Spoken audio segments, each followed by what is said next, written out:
Chapter 3076. He suppressed his desire that was about to explode and kissed her patiently, caressing her. He had done all the acting he needed to do. The temperature in the room rose rapidly, and their clothes fell to the ground one by one. Finally, there was no longer any thin cloth between the two of them, and their bodies were pressed together. Ji Xinyu was in a daze, feeling as if she was being slowly grilled in a hot oil pan. It was an indescribable feeling. She wanted to urge him to hurry up, but subconsciously, she was a little afraid when he started to try to separate her legs. She subconsciously tightened and murmured a few words. No, don't. In her daze, she still thought that she was in a small brothel and that the person who was being intimate with her was a male escort. She didn't know why, but a figure flashed through her chaotic mind. It was the figure that she hid in the deepest part of her heart, and it was also the figure that she tried to get rid of after knowing some things at such a crucial moment. She suddenly thought of him, and her tears couldn't stop flowing.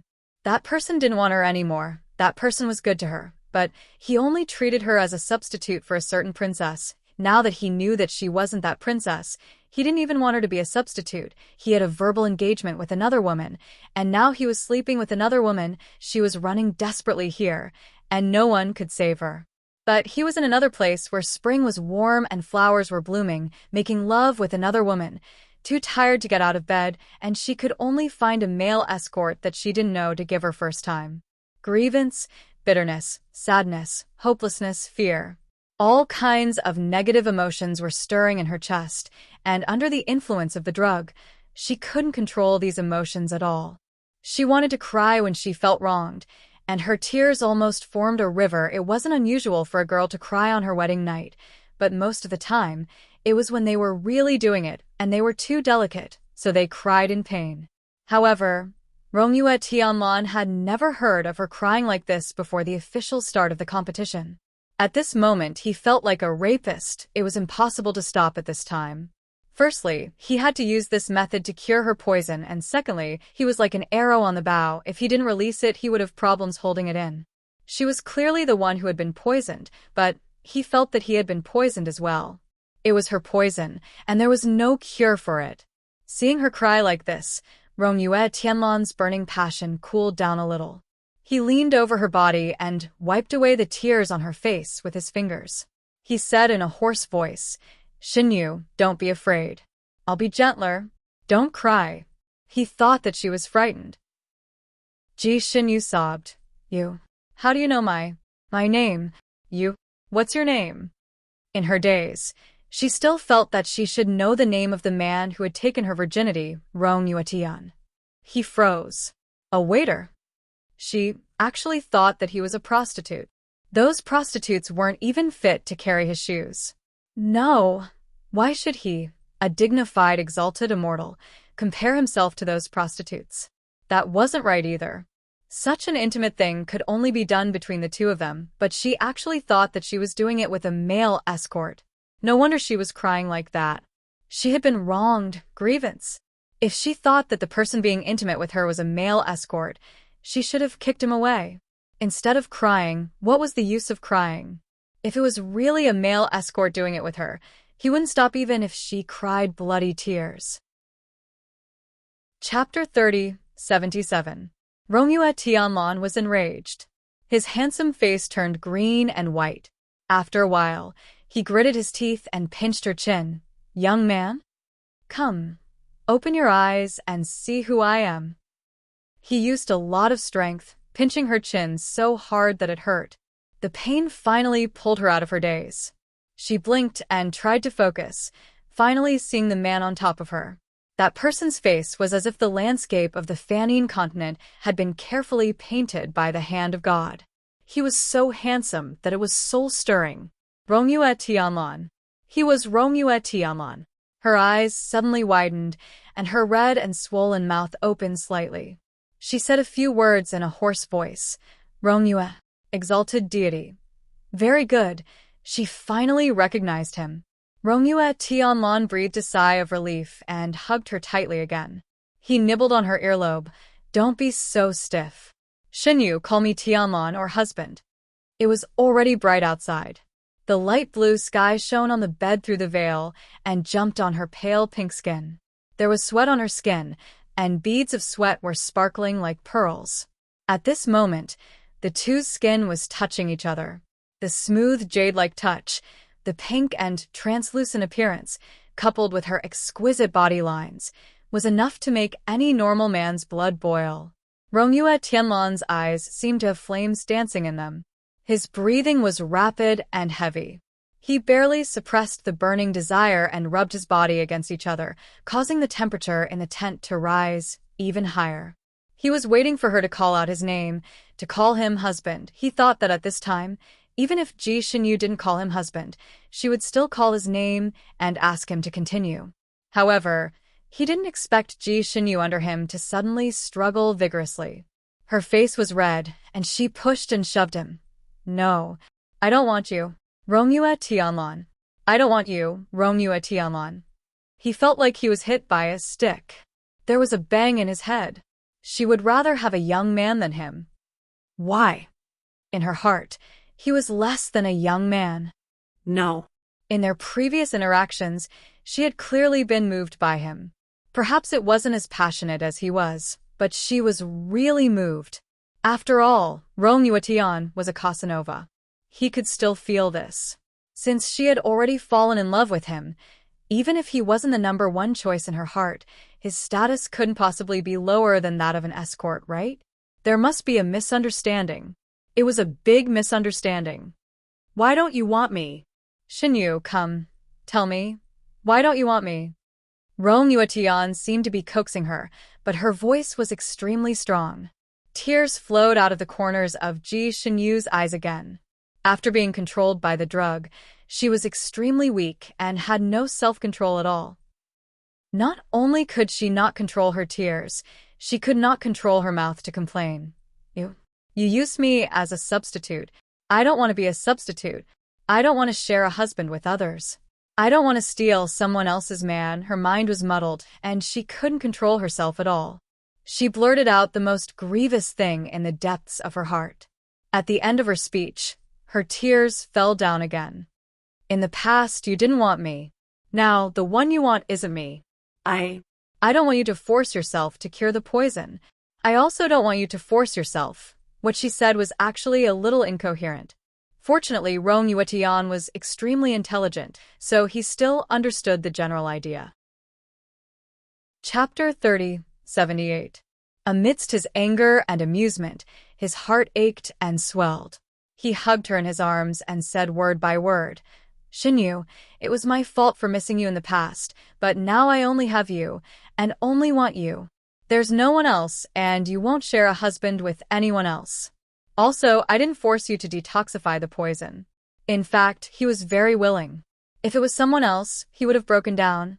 No, you and Yunxi, you're already very tired. So tired that you didn't pick up my voice transmission talisman. Yunxi picked it up. I didn't want to disturb you, but I had no choice. Rongyue Tianlan was speechless. This was a great injustice. He vaguely understood where the problem was. Who on earth was the one who whispered such words into her ear? There was clearly nothing going on. However, seeing her cry like this, did that mean that she was actually jealous? When this girl was awake, her little mouth was like a clamshell, and she always had a strong look on her face. She locked all her thoughts in her heart and wouldn't say anything even if he forced her. Now, she was voicing out her dissatisfaction, doubts, and grievances. He rubbed his eyebrows. Xinyu, Yunxi is my friend, just a friend. I don't have any romantic feelings for her, so naturally, nothing will happen. I was indeed tired last night, but because I was in a hurry, I was meditating last night, and there was no voice transmission talisman in that place, so I gave it to Yunxi and asked her to pick it up. He half leaned on her body and suppressed his lust as he explained to her. No matter how she misunderstood him, as long as she could tell him, he would know what the problem was and be able to explain it to her. At this moment, Rongyue Tianlan was even a little grateful for the effects of this aphrodisiac. Otherwise, this girl would have such a big misunderstanding about him. With her personality, she would have silently distanced herself from him and wouldn't have cried and scolded him, causing him to be misunderstood. He didn't know what exactly she misunderstood after explaining. He held his breath and looked at her. Would she believe him? She should believe him, right? Because she had just cried. Ji Xinyu's big eyes were misty. She blinked, and a teardrop came out. She blinked again, and another teardrop came out. Just as Rongyu Tianlan was waiting anxiously, she stretched out her trembling arms and wrapped them around his neck, pressing him towards her. I feel so uncomfortable, save me. Rongyu Tian was speechless. Was she in a daze or sober state? Rongyu Tianlan was slightly panting. He suppressed the lust that was about to explode and forcefully turned her little face over. Looking at her teary eyes, he asked, Xinyu, who am I? Ji Xinyu struggled under his body. Her eyes could no longer focus. Only instinct remained, the instinct to become one with the person in front of her. Her little face was flushed red, and her breath was hot. Her little mouth muttered a few more words. You save me. I'll give you money, a lot of money, Rongyu Ishinlin. Very good. He had become a gigolo again. You want to buy it with money? Did she know that he had kept Yu Tianlan's chastity until now? Did she know that his chastity was also priceless? Motherfucker, even if money couldn't buy him, it couldn't be compared to 10,000 cities. He wouldn't trade the entire Sanskrit continent for it. He gritted his teeth and smiled. You have money? How much are you giving me? Golden leaves, so many golden leaves. Ji Xinyu groped her body in a daze. Chapter 30, 79. Of course, Ji Xinyu did not touch anything, and was still puzzled. Where are my gold leaves? Rongyu Tianlan looked coldly at her touching herself and felt very uncomfortable. He gritted his teeth and laughed again. You can't buy me no matter how many gold leaves you have, change it. Ji Xinyu's face was about to spit fire. She felt that this young man was very expensive. However, she did feel an indescribable sense of comfort from him. Her hands trembled as she rummaged through her storage space again. Her little hand was pressed down by him, and she widened her eyes in confusion. His palms were burning hot, and his eyes were as deep as a lake. It was as if he wanted to swallow her whole. He lowered his head and licked her ear, causing her to tremble as if she was having a cold. Then he whispered in her ear, But for you, I can give it to you for free. Ji Xinyu's reaction was slower than half a beat. She looked at him with her mouth slightly open, but he did not want to talk nonsense with her and kissed her deeply. The passionate kiss almost ignited each other, and he did not hold back anymore. His lips, hands lingered on her body, igniting her everywhere. He was very skilled. Even if she was normal, she would not be able to resist his teasing, let alone when she was under the influence of the aphrodisiac. She gasped for breath. At this time, she could only give in to desire. She straightened her body impatiently and said with a trembling voice, Hurry. Hurry up, she was a virgin after all, and he was not an ordinary person. Although he had already done all the steps, she was still in pain and cried out softly. But with his deep kiss, her cries were as weak as a whisper. Only her body was trembling. Rongyu Tianlan was also sweating. He was not in pain, he was enduring it. She treated him as a young man. Although he gritted his teeth in hatred, he could not bear to hurt her at this time.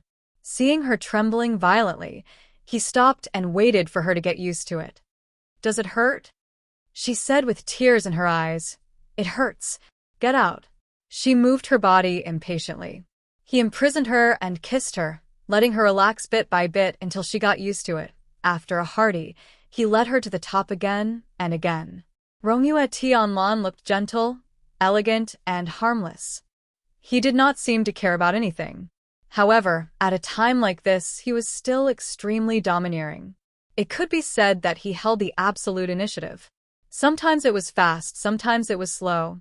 Sometimes it was like a storm, causing her to be distracted. Sometimes it was like the spring breeze brushing against a willow, causing her to soften into a ball. After all, she was poisoned, so she was extremely sensitive to everything. Furthermore, he was deliberately pleasing her, so it was easy for her to bloom. And as it bloomed again and again, the poison in Ji Xinyu's body was slowly dispelled, and her muddled mind finally regained its clarity. The room was filled with the scent of pleasure. Mixed with the fragrance of the incense burning in the copper cauldron, it formed a strange smell that filled the room. After the last round of pleasure, both of them were drenched in sweat. At this moment, Ji Xinyu's body was extremely sore and weak. She pushed Rongyue Tianlan away, her fingertips moving slightly as she tried to form a seal, wanting to use the cleansing incantation on herself. But after a few rounds of passion, she was extremely weak, and her hand seals were all jumbled up, unable to achieve the desired effect. Ji Xinyu was still not satisfied, and continued to cast the spell. Rongyue Tianlan watched quietly for a moment, and his heart trembled as he held her wrist. "Let me do it." Ji Xinyu thought that he would also use a cleansing incantation, but she did not expect him to use a normal method. Chapter 3080. He took out a snow-white handkerchief from somewhere and wiped her gently. As the soft handkerchief slid across her skin, Ji Xinyu blushed and raised her hand to stop him. "I'll do it myself." Rongyue Tianlan held the hand that she wanted to stop, while the other hand continued to wipe her. A man who was satisfied always had a good temper, so at this moment, the smile in Rongyue Tianlan's eyes was like a spring breeze brushing past. "Xinyu, I like to personally serve you." Ji Xinyu couldn't stop him. She closed her eyes and said in a hoarse voice, "Thank you." Rongyue Tianlan's fingers froze, and he looked down at her. "Thank me?" He seemed to have thought of something, and his beautiful eyes narrowed. "Thank me for using this method to detoxify you? Thank me for sacrificing myself? Or—" His voice was a little hoarse after pleasure, like a feather tickling one's senses. He leaned closer to her and whispered the last sentence in her ear. This sentence was a little poisonous and even frivolous. "Or thank me for my skills, which are much better than those boys." "You—" Ji Xinyu's little face was flushed red before another layer of red surged up. She gritted her teeth and glared at him. She didn't know what to feel. When she was awake and saw that he was the one who had done it with her, she couldn't help but heave a sigh of relief. But at the same time, she thought of the voice transmission talisman. Then, she thought about how he had probably just climbed out of Yunqi's bed. She felt an indescribable sense of suffocation. If she had been awake, she might not have let him touch her. She would rather give her first time to a boy than let him take responsibility for it and be entangled between him and Yunqi, but she had woken up too late. What was done could not be undone. They had already had a few rounds of pleasure. The feelings in her heart were indescribable. Her head was buzzing. She took a deep breath and said hoarsely, "Rongyue Tianlan, what do you plan to do?" Rongyue Tianlan already knew what she was feeling uncomfortable about, but he didn't want to expose her mischievously. "Who asked her to find a boy?" He touched his nose and pretended to be confused. "What do you mean?" His eyes rippled like water. You want me to take responsibility, don't you?" "Don't worry, I will take responsibility. Xinyu, you are now mine. I will send someone to Nantian Palace to propose marriage." She knew it. He would take responsibility for this. But she didn't want this kind of responsibility. Ji Xinyu took another breath. "Rongyue Tianlan, this matter was an accident. I don't need you to take responsibility. You don't need to force yourself to marry me because of this. What if I say that I won't force you?" Rongyue Tian looked at her. Ji Xinyu gritted her teeth. "If you don't force me, then I will. I don't want to marry you." She suddenly paused and grabbed his hand. "What are you doing?" There was a small medicine bottle in Rongyue Tianlan's hand, and there was a green liquid in the medicine bottle. He had just touched a little of that liquid, and was about to rub it on a certain part of her body. Her small palm was wet with sweat.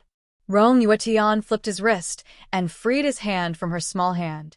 He had an innocent look on his face as he said, "I'm applying medicine for you. Actually, I was already careful enough, but you were still injured. This medicine is extraordinarily good at healing wounds. Applying it on you will make you feel very comfortable." Chapter 3081. Ji Xinyu's face was so red that it was about to be filled with blood. She held his hand tightly and refused to let go. I'll do it myself." "Okay." Rongyue Tianlan handed the bottle to her with a faint smile, then looked at her with bright eyes. You can start now. Let him stay here and watch her smear it on herself? Ji Shinua wanted to kick him off the bed.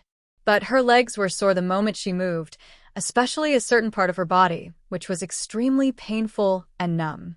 Her whole body felt like it had lost all its strength. You go out first. Ji Shinua was almost burning under his direct gaze. Shinua, we're already in this kind of relationship. Why are you still shy? Rong Yuishinlin leaned close to her ear and took the bottle back. Be good, and let me apply it for you. I guarantee that you'll recover at the fastest speed. As he spoke, he had already begun to apply the medicine for her. Ji Shinua couldn't stop him for a moment. She wanted to find a hole to hide in, so she simply closed her eyes and covered her ears. Rong Yuishinlin's hands were light and fast. After applying the ointment, she felt cool, and the painful and sore feeling was finally reduced by half. After Rong Yuishinlin cleaned her up, he started to clean himself up. A cleaning spell was done. He could still use this cleaning spell on both of them. Even Ji Shinua was as clean as if she had just taken a shower. Then he took her into his arms, and the two of them lay under the blanket together. He wrapped one arm around her and locked her in the crook of his arm, while his other hand began to wander around her body again. Ji Shinua was shocked and hurriedly held his hand. No. Rong Yuishinlin obediently let her hold his hand and raised his eyebrows at her. No? My massage technique is very good. It can quickly relieve your fatigue and restore you to normal. Are you sure you don't need me to massage you?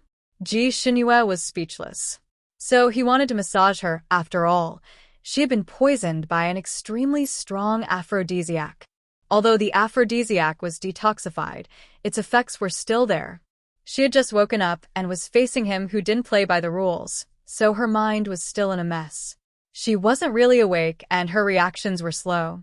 Rong Yuetian looked at her pair of round eyes and felt an indescribable joy. She looked at her with a smile and said, How is it? Do you want me to massage you? Ji Shinyu bit her lips.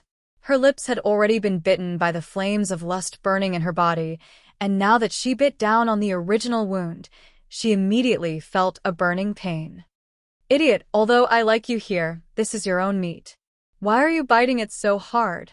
Rong Yu Tianlan placed a finger on her red lips and applied a special ointment on her lips. He spoke with a smile, and his every move was filled with overbearing love and care. While Ji Shinyu was in a daze, he had already finished applying the ointment. Once again, he hugged her in satisfaction and used his other hand to massage her. Shinyu, look, aren't I omnipotent? There will be many benefits if you marry me.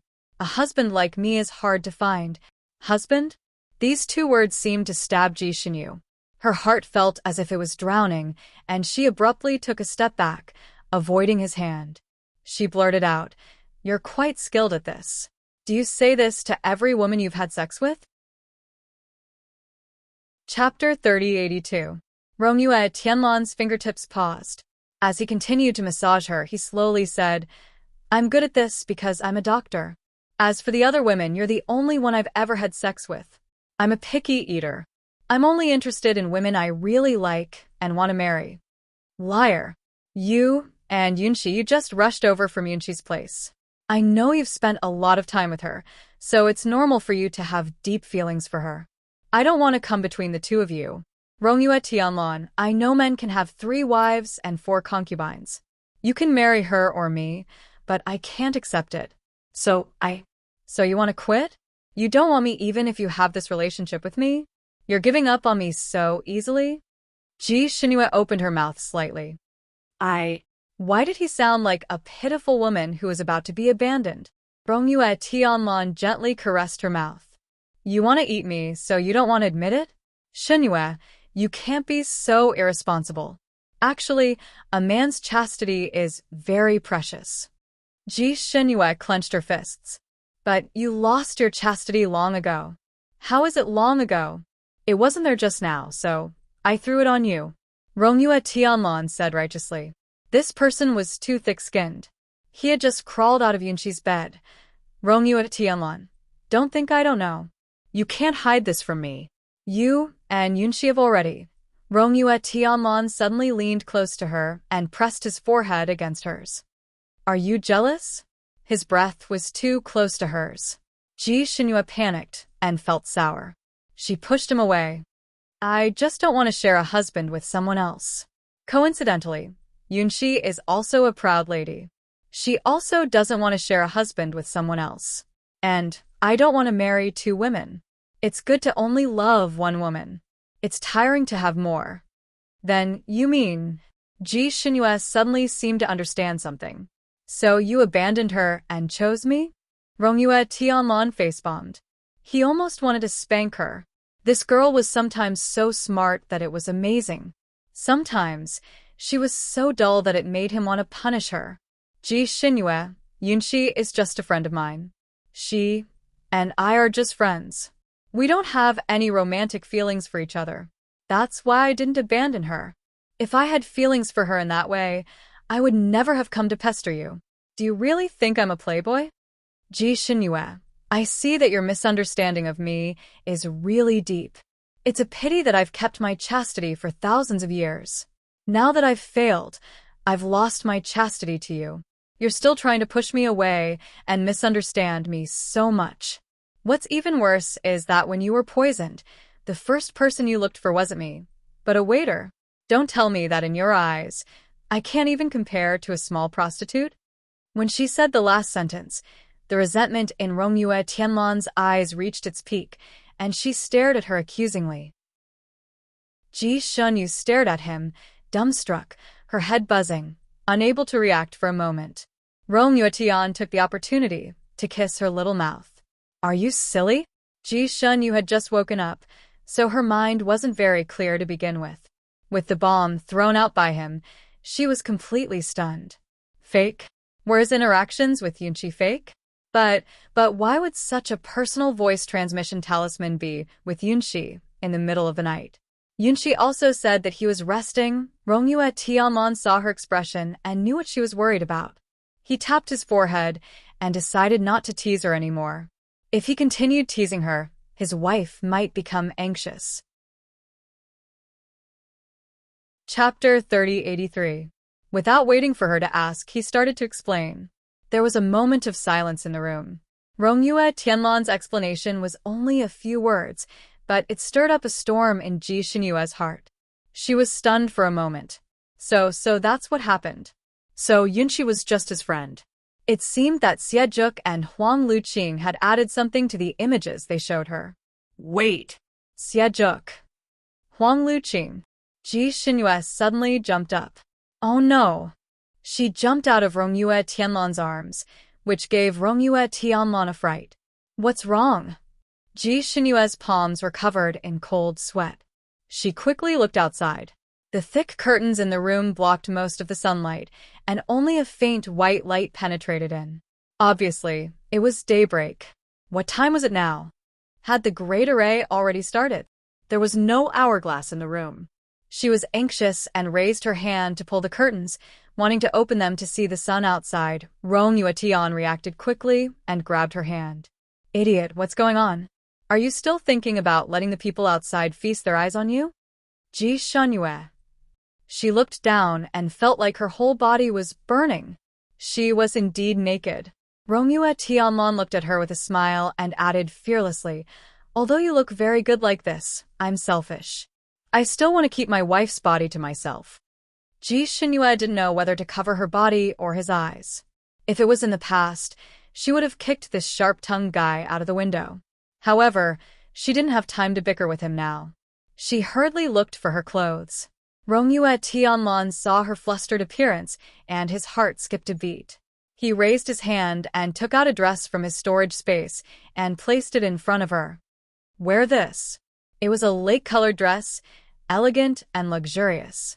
It even seemed to be sparkling in her hands, and it felt exceptionally good to the touch. Ji Xinyue liked this color and style, but she didn't have time to appreciate it carefully. She didn't even have time to look at the composition of the fabric. She raised her hand and put the dress on, then pulled open the curtains. The sun outside had already risen above the horizon. Based on the height of the sun, Ji Xinyue quickly estimated the time, around 5:15. She heaved a sigh of relief. Fortunately, it was not too late. The array had not started yet. In fact, the array was easy to break. As long as the people in the array knew the true function of the array, they would naturally rebel. Even if he couldn't defeat Huang Luqing and the others, he would no longer listen to them and be a chess piece in the array. The only obstacle was the enchantment of the Purple Cloud sect. As long as that enchantment was broken, everything would be easy. At that time, she couldn't do anything about that barrier, but now there was Rong Yue Shenlin, an expert in breaking barriers. Here she immediately turned to look at Rong Yue Tianlan. Your Highness Rong Yue, you're best at breaking barriers, right? Do me a favor. The sun was warm. Rong Yue Tian sat on the bed and meditated with his eyes closed. There was a faint blue light flickering around his body. He sat in the blue light like a Buddha. Ji Xinyu sat uneasily in front of the table, staring at him as she ate a fruit on the table. She had just spoken very quickly and concisely about what had happened in the Purple Cloud sect last night. Chapter 3084. The more Rong Yue Tianlan listened, the tighter his brows became. After listening to her, he was silent for a moment, then took out 2 pastries for her to eat to replenish her strength. He took 2 pills in succession and then said, "Don't be afraid, I'll take care of everything. I guarantee that your friends will be fine. There's still time, give me an hour to recover." After saying that, he immediately sat cross-legged on the bed and entered a meditative state. Ji Xinyu didn't know what kind of medicine he had swallowed, but she could guess that it was probably a medicine that could quickly restore psychokinesis. She didn't know if there were any side effects. She didn't know what kind of fruit Rong Yue Tianlan gave her was. Not only did it taste excellent, it also had the effect of quickly restoring physical strength. Her body was originally sore and weak, but after eating the fruit, all her fatigue was swept away. She didn't dare to disturb him, so she sat by his side and looked at him. Her heart was strangely calm. He was here for her. It was a simple sentence, but it made her heart feel warm, and even her nose felt a little sour. What happened last night was no less than the collapse of heaven and earth to her. Her most trusted master was a member of the demonic sect, and even plotted against her. Her most beloved junior brother turned out to be the reincarnation of the demonic master. The lives of those senior and junior brothers were in danger, but she was drugged with an aphrodisiac, and there was no way out at that moment. She felt that she was abandoned by the whole world, and fell into hell, unable to climb out. But he came, not only to cure her of the poison, but also to help her save her senior and junior brothers. It felt good to have someone to rely on. Ji Xinyu took a light breath, closed her eyes slightly, and silently adjusted her breath. Although she was burning with anxiety, she couldn't be anxious at this time. Rong Yue Tianlan must have used the telekinesis teleportation technique in order to come and save her in time. He had to recover before he could go to Xian's sect to save people. Ji Xinyu was actually very rational, so she waited for him silently and definitely wouldn't rush him. Rong Yue Tianlan had a strong sense of time, and after an hour, he opened his eyes. Ji Xinyu immediately jumped up. "How is it? Can we go now?" Rong Yue Tianlan looked at her big bright eyes. She looked a little nervous. She was obviously very anxious, but she was forcing herself to be calm. He raised his hand and brushed the hair on her forehead. "Are you waiting here, or are you coming with me?" Ji Xinyu immediately said, "Of course we'll go together." Rong Yue Tian didn't beat around the bush and held her hand. "All right, then we'll go together. On the way, we'll discuss the plan." "Master." Just as Ji Xinyu opened the door, the moon god's sword rushed in, almost stabbing into Ji Xinyu's body. Ji Xinyu was furious when she saw it and slapped it away. "Since you ran away, why did you come back?" This fellow had run away when she was being plotted against. Now that she was out of danger, it came back. "Master, I went to get reinforcements. I didn't run." The divine sword's voice rang in Ji Xinyu's mind. "Ji Xinyu, where did you go to get reinforcements?" The tip of the moon god's sword immediately pointed at Rong Yue Tian. "Go to him." Ji Xinyu, the moon god's sword, felt wronged. This divine sword rushed to his place as fast as possible, but in the end, I couldn't break his barrier. This divine sword tried its best to knock him out, but instead of knocking him out, I knocked out his friend. I forced myself to draw words in front of her to communicate with her, and only then did I know that he had come out to look for you. Then, I rushed to Xian's sect without stopping, and saw that something had happened to Xian's sect. Chapter 3085. Ji Xinyue's heart sank. What happened there? The residents of the Disciples of the Purple Cloud sect and the guest apartment are completely covered by the barrier. I searched all the places where I could find you, but I couldn't find you. Unfortunately, I couldn't enter the place with the barrier. In a hurry, I attacked the barrier, and as a result, I attracted 2 people to chase me. Ji Xinyue heaved a sigh of relief. This was the same situation as what she had encountered last night, which meant that there were no other changes. Ji Xinyue also told Rong Yuetian what the Moon God Sword had said, but Rong Yuetian frowned slightly. He asked the Moon God Sword a few more questions in succession. He asked in detail, even asking about the moves the Moon God Sword had used to attack the barrier. After asking everything, his brows were tightly knitted. Ji Xinyue kept looking at his expression, and seeing him like this, her heart sank again. What's wrong? Is there something wrong? Rong Yuetian looked at her pale little face, took a light breath, and said, That barrier, I'm afraid there's a big problem. What big problem? Ji Xinyue's heart also rose. Rong Yuetian didn't want to scare her, but he also didn't want her to be caught off guard when the barrier had a problem. When that happened, the impact on her would be even greater. He pondered for a moment and said, That barrier is most likely the blood ghost swallowing barrier. This barrier is an ancient taboo barrier, set up by combining a soul of the person who set up the barrier with thousands of resentful spirits. The living beings enveloped by this barrier will lose their minds and completely obey the orders of the person who set up the barrier. Ji Xinyue's heart rose higher and higher. Then, what if the barrier is broken? Will they be back to normal? Rong Yuetian shook his head slightly. There must be an antidote. Then do you have the antidote? Rong Yuetian shook his head slightly. This barrier has disappeared for 10,000 years. I've only heard of it, but have never seen it officially. Naturally, I can't make an antidote. He had heard of this array from Shun Jili. Shun Jili had encountered this array in the past, so he knew the specific situation of this array. He had always been interested in array formations. Hence, when Shun Jili casually mentioned it while they were playing chess, he asked for more details. Shun Jili didn't hide anything from him in this aspect, and concisely explained the characteristics and dangers of this array. Of course, Shun Jili wasn't one to lose out. While explaining, he took the opportunity to give him a few rare fruits to eat. At that time, Rong Yuetian had a good memory when he heard Ji Xinyue's words. When he had heard the Moon God Sword's words, he was already a little bit. When he heard the Moon God Swords and compared all the characteristics, he was. Then is it useless to break that barrier? Ji Xinyue's voice trembled slightly. Since last night, she had been wallowing in despair, hopelessness. No matter how good her mentality was, she couldn't bear it. Rong Yuetian held her hand and said, Don't be afraid. It's not completely useless. It's not that this poison can't be cured, but it will take some effort. I have to find someone. Yes, don't worry, as long as that person comes, it will be easy to cure this poison. Now, our first task is to prevent them from activating that array. We have to protect their lives first. Ji Xinyue also knew that it was useless to be anxious at this time. She suppressed the panic in her heart. Then what should we do?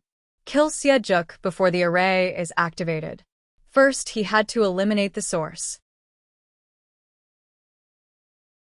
Chapter 3086. Kill Xiejuk before the formation starts. Destroy him first. Rongyu Ishinlin's voice was filled with killing intent. Ji Xinyue paused for a moment and blurted out, Do we only kill his physical body or destroy his soul? Rongyu Ishinlin glanced at her. If we want to eliminate all future troubles, it's better to completely destroy his soul to prevent him from making a comeback. Then, after killing him, can we separate his main soul? Xiejuk's main soul was Xie Fenglu. That child had really been devoted to her, and in the end, He had been devoured by Xiejuk. Rongyue Shenlin tightened her grip on the bamboo flute. After saying this, Ji Xinyue regretted it. At such a critical moment, it was really too much to ask Rongyue Shenlin to separate the main soul. She knew that Xiejuk's martial arts had not fully recovered, and his cultivation was about the same as hers. It would not be too difficult for Rongyue Shenlin to kill him.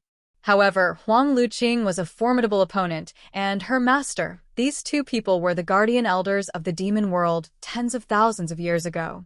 At that time, it was already difficult for tens of thousands of people to defeat them. Now that tens of thousands of years had passed, it was hard to imagine how profound their martial arts were.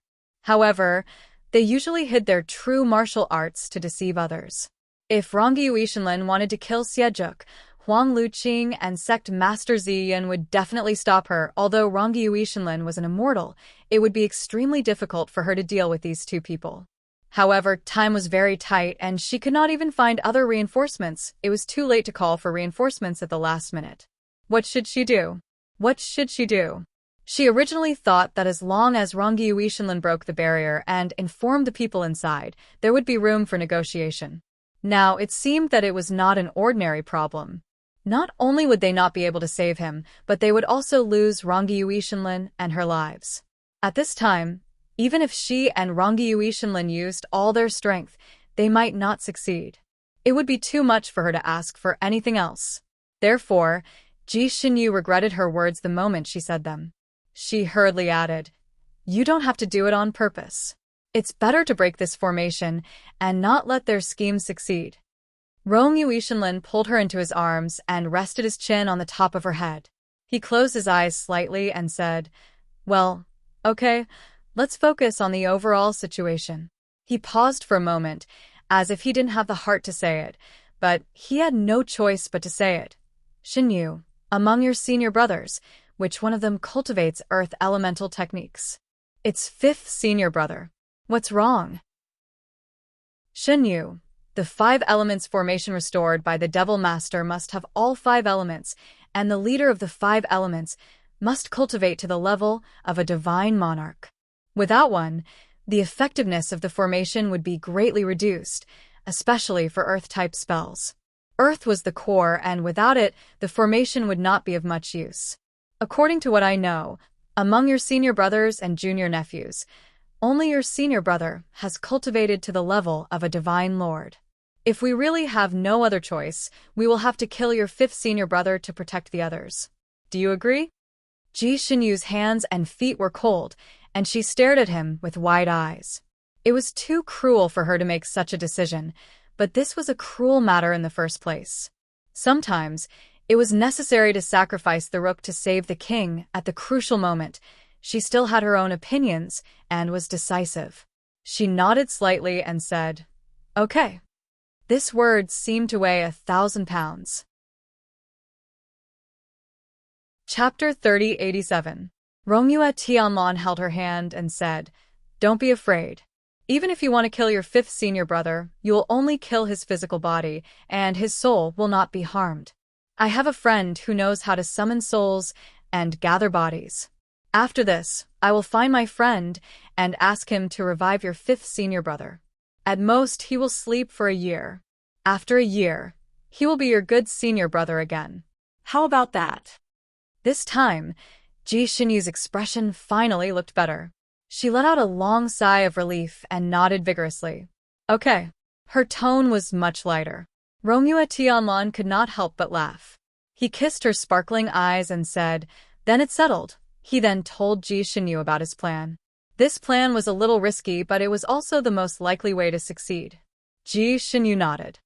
"There's no time to lose. Let's split up."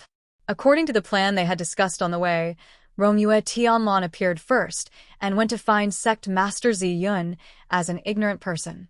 Because Sect Master Ziyun was busy preparing for the opening of the Great Array, his first reaction when he heard his disciple's report was to not meet him. He asked his disciple to pass on a message that it was not convenient for Ziyun's sect at the moment and asked Rongyue Tianlan to come again another day. Rongyue Tianlan naturally would not choose another day to go.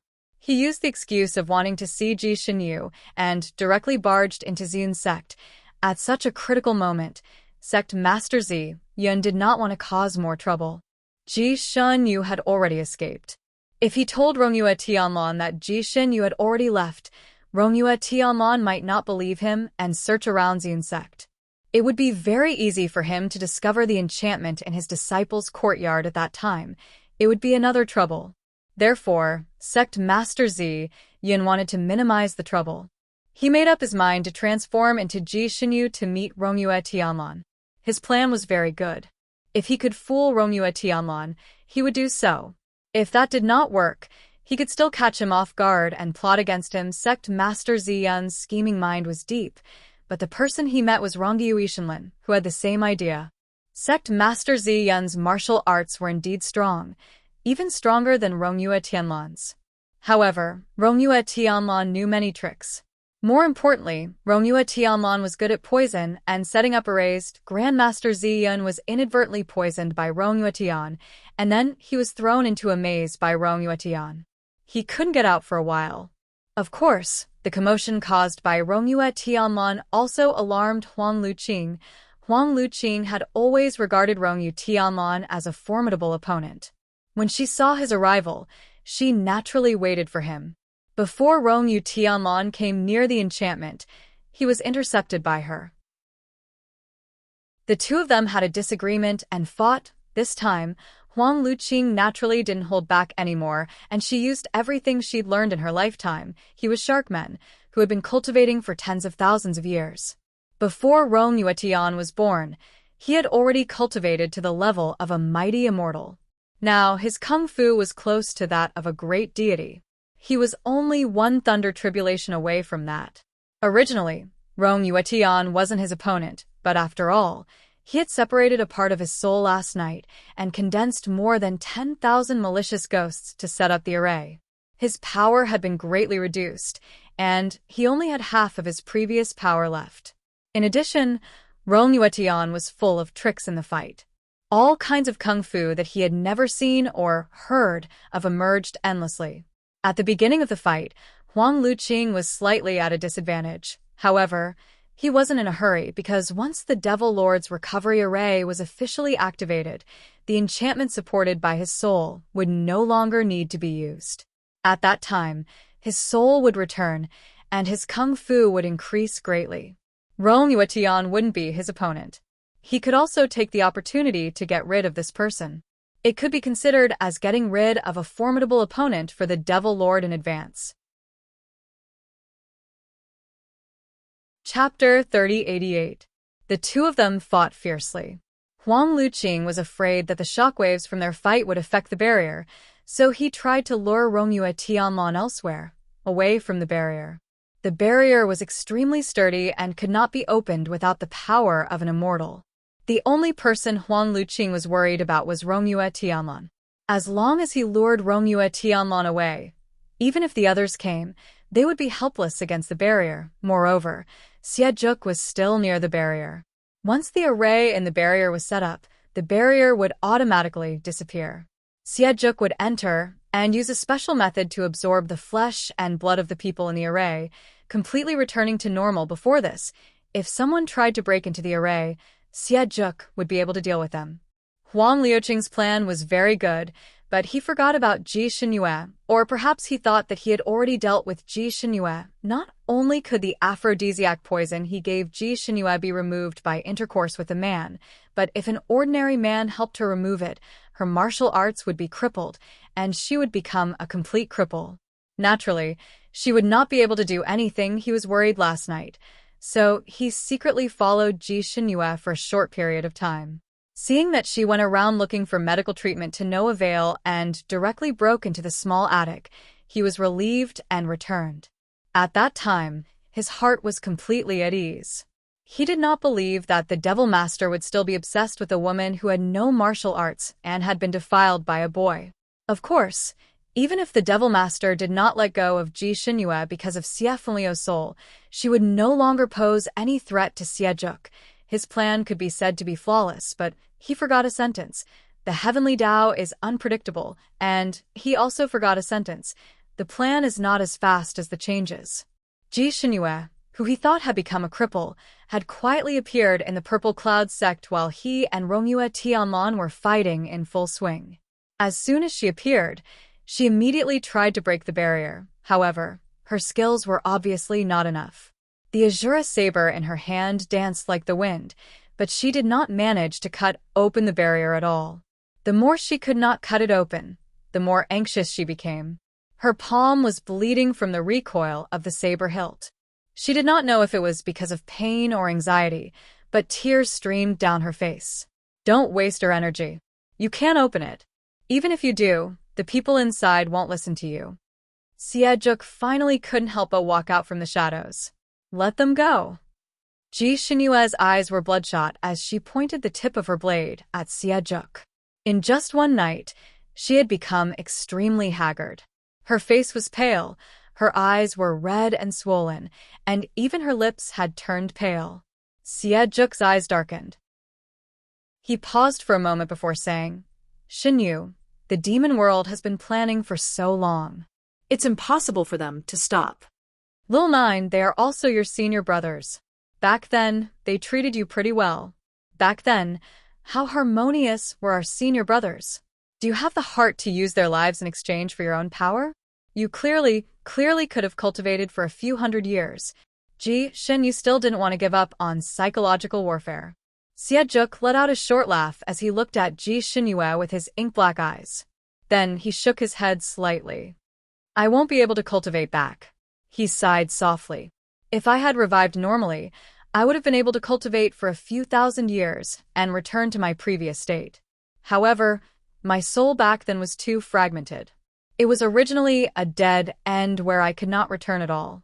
In the end, Huang Luqing used a special spell to forcefully absorb my soul back together. Therefore, I could only use this method to recover after my revival. Otherwise, I would never be able to recover. Chapter 3089. Actually, even if you don't recover, your cultivation is not low. Why must you recover? Ji Xinyue gripped the hilt of her saber tightly. You don't understand. Siejuk smiled bitterly and shook his head. He was the Devil Master, and the news of his resurrection would spread very quickly. Once it spread, the people of the celestial world would come in waves to eliminate the demons. If he continued to be like this, he would only be waiting for death. Even if the people of the celestial world did not come to find trouble with him, he was not willing to be mediocre. He was even more unwilling to be protected by sect master Zi Yun and Huang Liuqing's wings. He was the Devil Master of the Devil World. What he wanted was to dominate a region, not hide somewhere and be a mediocre person. He had Siefenlio's memories and even his obsession, but his personality and nature were completely different from Siefenlio's, and his ambitions were also different. Xinyue, as long as I recover all my martial arts, I will be the overlord of this world. At that time, whether it is your father or the other 3 emperors, they will all have to bow down to me. If you follow me, you will be second only to one person and above millions of people. Those who want to do great things should not be bothered by trifles. Your senior brothers sacrifice themselves for this seat is also their blessing. If you follow me obediently, I can promise you to keep their souls and let them be this seat's ghost servants. If you continue to be stubborn, not only will I devour their flesh and blood, but I will also devour their souls. I will not let your father off either. He narrowed his eyes and moved closer to Ji Xinyue, then smiled. Xinyue, their future is in your hands. What are you going to do? Ji Xinyue's face flushed red. She took a step back and suddenly sneered. Siejuk, you gave me such a powerful aphrodisiac last night. Aren't you curious how I removed it? Siejuk was stunned, and his expression changed. Aphrodisiac? Why would I need an aphrodisiac if I wanted to do you? He seemed to have suddenly understood something, and his fingers clenched. Huang Luqing. This bastard. He looked at Ji Xinyue from top to bottom, and his expression became unsightly. His aphrodisiac can only be removed by intercourse between a man and a woman. He didn't know how many women he had had in his life, so it was easy for him to distinguish between virgins and virgins. He had been speaking to Ji Xinyue in an amiable manner just now, trying to convince her, but now his face was ashen, as if he was a hot-blooded man who realized he had been cuckolded and was extremely angry. His fingers slowly clenched by his side. You lost your virginity? Who did you lose your virginity to? When he was angry, his aura was unusually strong, and the surrounding air seemed to be frozen by his low pressure. Ji Xinyu sneered. It's none of your business. Xiejuk narrowed his eyes and slowly said, Xinyu, are you afraid of death? Ji Xinyu also clenched the Azura blade in her hand and looked at him warily. What do you want to do? Xinyu, that soul of mine likes you very much. For you, he didn't hesitate to give up his life. You should keep yourself pure for him. Xiejuk's voice was as cold as ice. So? Ji Xinyu raised her eyebrows. So you should die. Xiejuk slowly pulled out his sword, and his ink-black eyes seemed to be surging with ice. Xinyu, give up on your dirty body. I will create another one for you. Ji Xinyu raised her eyebrows. Create another one? Yes, Xinyu. I like you, so I naturally can't bear to see you truly die. Chapter 3090. Yes, Xinyu, I like you, so I naturally can't bear to see you truly die. I will let your soul reincarnate into a good body. Don't worry, it will only take a few hundred years for you to grow into a beautiful woman again. Even your appearance won't change.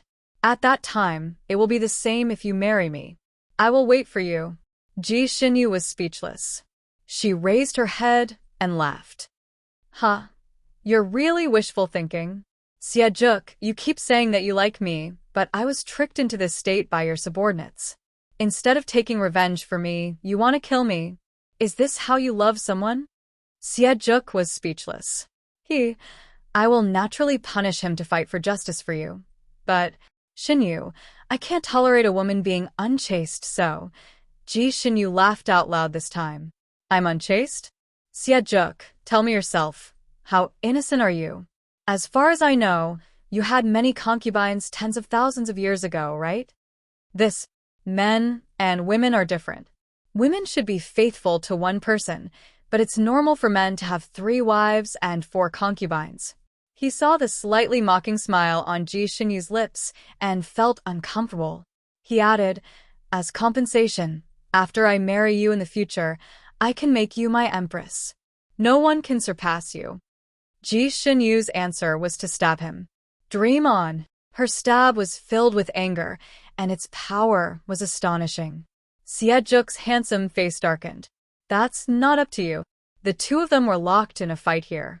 After fighting for about half a cup of tea's time, Ji Xinyu's martial arts were clearly inferior to Xiejuk's, probably because she was exhausted last night. She gradually showed signs of losing. Perhaps she felt that there was no benefit in continuing the fight, so she found a flaw and faked a stab. Rushing into the sky above the barrier, Xiejuk already had the intention to kill her, so how could he let her go? Moreover, she didn't leave the vicinity of the barrier, so he naturally chased after her. The two of them ran like lightning above the barrier. Ji Xinyu was chased by him to the point that she did not know where to go. She ran around in the air above the barrier, going east, west, south, and north. She did not know where she learned a set of movement techniques, but she would often escape from Xiejuk's sword in the nick of time. Xiejuk was already extremely angry because of Ji Xinyu's loss of chastity. Now that she had escaped again and again, he was even angrier. He had a fiery temper to begin with, and after a few incidents like this, his anger was about to burst his chest. He steeled his heart and raised his speed to the maximum.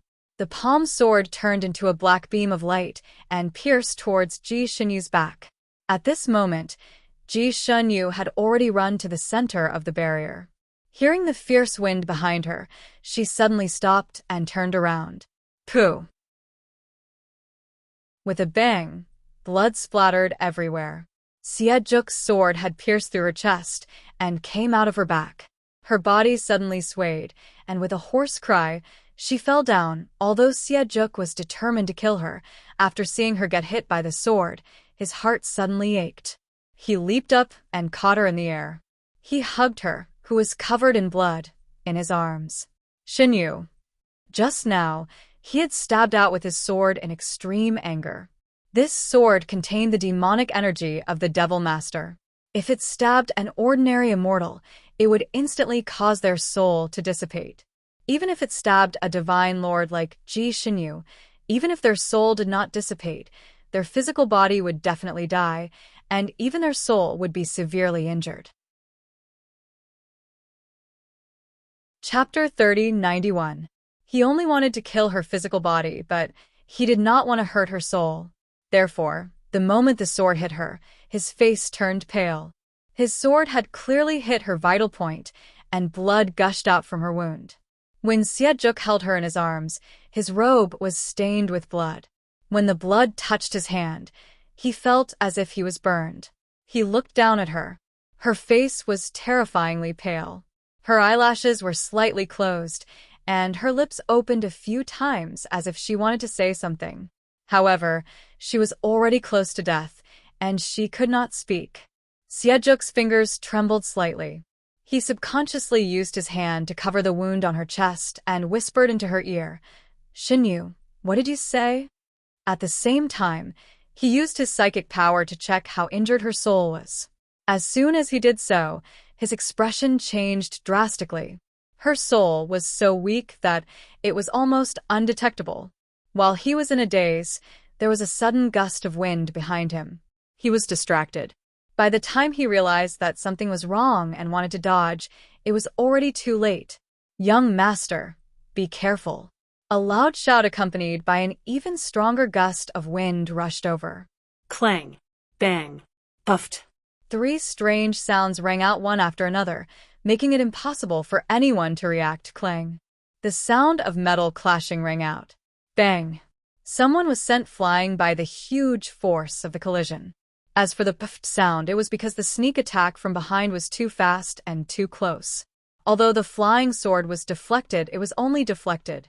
The sword that was originally heading for Xie back directly pierced his ribs. Xie body stiffened. He subconsciously turned around to see what was going on. Ji Xinyu, who was in his arms, suddenly exploded. She raised her hand and stabbed at his heart. At this moment, a series of shocking changes happened. Even someone as smart as Xie could not react in time. The knife was about to stab him through the heart.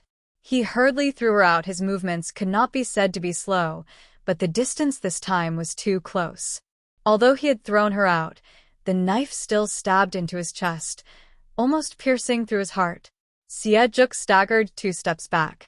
Blood flowed out of his chest and back, forming 2 lines of blood that dripped down. He was in extreme pain. He lifted his hand and pressed on the acupoint to stop the bleeding. "Young master." Someone rushed up to support him. Xie face was pale. He did not even look at Sect Master Ziyun, who was supporting him. His ink-black eyes looked at the barrier. A woman was standing on top of the barrier. Her lake-like dress fluttered in the wind, and she held the moon god's sword in her hand. At her feet was a puppet that looked exactly like her. The puppet was wearing the clothes that Ji Xinyu had worn when she escaped from the Purple Cloud sect. At this moment, the clothes were covered in blood. He had been tricked. Xie clenched his fists tightly. Who would have thought that this lass also knew the puppet clone technique? And he actually didn't notice it just now. Ji Xinyu also wrung her hands. He was so close. She was so close to succeeding. This was the way to defeat the enemy that Rongyue Tianlan had thought of on the way. Rongyue Tianlan first taught Ji Xinyu the puppet clone technique. In order to make it realistic, he even took out Ji Xinyue's soul and sealed it on the puppet as a backup.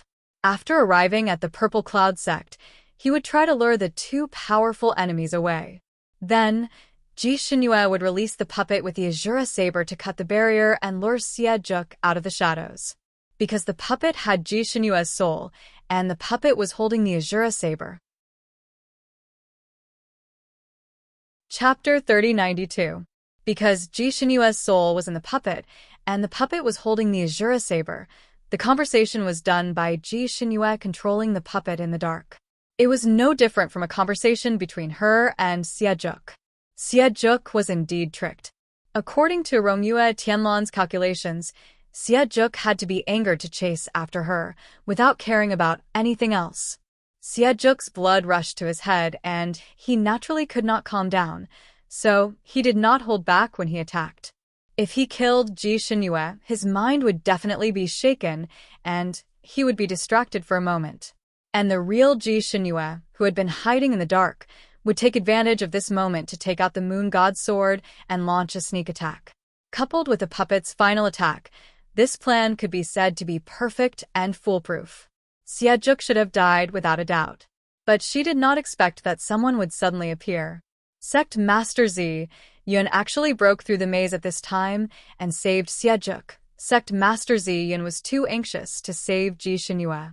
Not only did he deflect Ji Xinyue's sword, he even sent her flying with a palm strike. He used a lot of strength in this palm strike. Even though Ji Xinyue had meticulously set up a protective barrier around her body in advance, after being hit by his palm, she could not bear it. The blood in her chest surged, and the smell of blood rushed to her throat. She could not suppress it for a moment and spat out a mouthful of blood. She looked up at Sect Master Zi Yun, seemingly crying and laughing at the same time. "Master, you finally attacked me." Sect Master Zi Yun had always doted on her. In Ji Xinyue's heart, her master was closer to her than any of her relatives. When she was learning, she was extremely smart and could understand everything with just a hint. No matter what she learned, she could infer many things from one example. In addition, she was a girl, so Sect Master Zi Yun had never poked her with a finger after so many years of learning. At most, she would be punished to stand. And now, he had sent her flying with a palm strike, and it was done with a large amount of mental power. If her skills were slightly weaker, she was afraid that this palm strike would have taken her life. Sect Master Zi Yun's face was slightly pale, and his voice was cold. "Ji Xinyue, you are too insensible. If you still treat me as your master, get lost now." Ji Xinyue closed her eyes slightly. Actually, at this point, there was no point in saying anything more. Her master would not stop now. Although Juk had suffered a blow from her saber and sword, she had not given him a fatal blow. He was only seriously injured. With his terrifying recovery speed as a devil master, he would be able to recover more than half of his injuries in less than 4 hours. At that time, he could still enter the life-sucking formation to recover. Since the first plan had failed, they could only proceed with the second plan. Ji Xinyue gripped the moon god's sword in her hand tightly and took a deep breath. "Master, I'm sorry. I have to save someone." Suddenly, he chanted an incantation and stabbed his sword at the barrier beneath his feet. Sect Master Zi Yun raised his hand and made a hand seal as if he was about to do something. Juk grabbed his wrist and said coldly, "Let her stab." Other than him, the Devil Master, and Huang Luqing, no one else could open this barrier with brute force. Even if this girl concentrated all her power into this sword, she wouldn't be able to damage this barrier in the slightest. It was just a waste of effort. "Capture her alive," he ordered Sect Master Zi Yun. Didn't she insist on going against him? Then he would make her despair step by step, and then capture her alive, and let her watch as he sucked all the people in the barrier. He originally couldn't bear to let her see this. He even wanted to take her life and send her to reincarnate so that they could continue their relationship in the next life. But now he changed his mind. Chapter 3093. This girl deserved to be taught a lesson. He wanted her to understand the true price of angering him. Crack. With a sound like glass shattering, Ji Xinyue's sword pierced through the barrier beneath her feet, causing countless cracks to appear on it like it was made of glass. The barrier was about to break. She had only pierced it once, and the barrier was about to break. How is this possible? Sect Master Zi Yun's expression changed. He raised his hand and waved his palm at Ji Xinyue. "Stop." Perhaps it was because the previous palm strike had made Ji Xinyue vomit blood, but Sect Master Zi Yun's palm strike was meant to stop her from breaking the barrier again. He did not want to kill her, so he did not use his full strength. After all, he was close to the level of a high god. If Ji Xinyue did not dodge this palm strike in time, It would be extremely fatal. He had taught Ji Xinyu this move before. Not only did she know how to use it, she also knew how to dodge. Sect Master Ziyan thought that she would dodge no matter what, but he did not expect that she had no intention of dodging at all. The palm sword once again pierced towards the barrier that was about to break like lightning. Crack. Crash. Bang. There were 3 consecutive sounds. The first 2 were the sound of the barrier finally breaking. The unbreakable barrier was broken. The next sound was when Sect Master Ziyan's palm struck Ji Xinyu, sending her flying like a paper hawk. She fell to the ground along with the broken barrier. Everything was as Rongyue Tianlong had expected. Because of the poison barrier, the people under the barrier were completely controlled. When Ji Xinyu fell, she fell into the crowd of people walking in formation. She even smashed into a disciple, causing that disciple to tumble down. That disciple got up dizzily. He did not even look at Ji Xinyu, who had fallen to the ground, and did not get up for a while. As for the others, they did not have any reaction to Ji Xinyu falling from the sky and continued to run. Everyone formed hand seals, and the array was about to take shape. Ji Xinyu was usually very close to these senior brothers and juniors. If it was in the past, when they saw her suddenly appear, they would have already run over to ask about her well-being. But now no one cared about her. Even 7th senior brother, who had always been on good terms with her, ignored her when he ran past her. Ji Xinyu forced herself to jump up from the ground. In the end, she did not give up. The moment she landed, she used her psyche force to shout out the Devil Lord's scheme, telling these people to quickly stop setting up the formation. But no one listened to her. It's useless. Xiejuk landed. His voice carried a gloating sneer. Ji Xinyu, they have already become puppets. They do not have their own consciousness.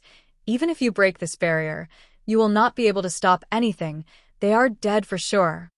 Ji Xinyu had continuously ruined his plans, which made him extremely angry. He wanted nothing more than to teach her a lesson from head to toe, to make her regret, to make her feel sad. Ji Xinyu had suffered 2 consecutive blows from Sect Master Ziyun and was already heavily injured. She could barely stand, and her face was deathly pale as she staggered backwards.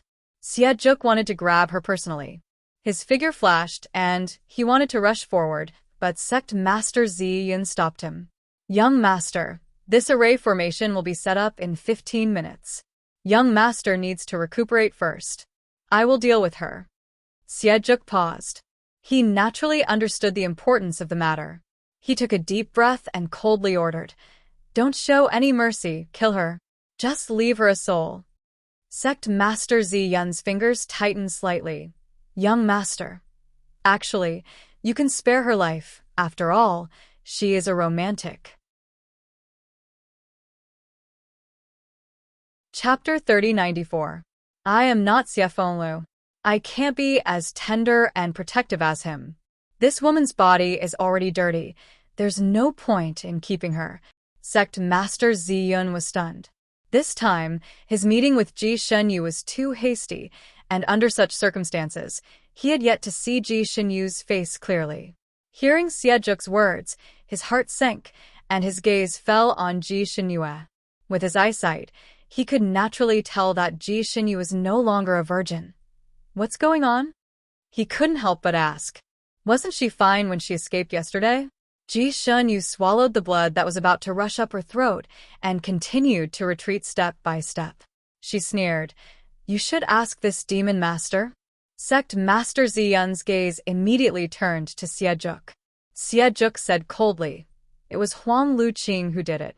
He must have poisoned her with the Heaven's Edge charm poison before he left last night." Sect Master Ziyun's face changed. Heaven's Edge charming poison? He obviously knew how strong this poison was. His face was ashen. Huang Luqing, that bastard. Shen Yu had no choice but to lose her virginity. If you want to blame someone, blame Huang Luqing. Xiejuk closed his eyes. In the future, I will naturally punish Huang Luqing. However, Ji Xinyue's body has already been tainted. If she was chaste, she should have calmly committed suicide instead of living in this world. Sect Master Ziyun. Xiejuk continued, I've said before that only her body is dirty. Her soul is fine. He paused. However, she hasn't known what's good for her recently. After we extract her soul, we can remove her soul and erase all her memories of this life before sending her to reincarnate. After this incident, even if she didn't lose her virginity with her personality, she probably wouldn't reconcile with him again. It would be better to start over. Sejong had always been simple and brutal when it came to matters of the heart. His personality was like Chow Chow's. Only he was allowed to betray others, and no one was allowed to betray him. He could have 3 wives and 4 concubines, or even 100 wives and 1,000 concubines, but he did not allow any of his women to be unfaithful. If there was even the slightest sign of unfaithfulness, he would mercilessly kill them. There was no lack of wrongful killings.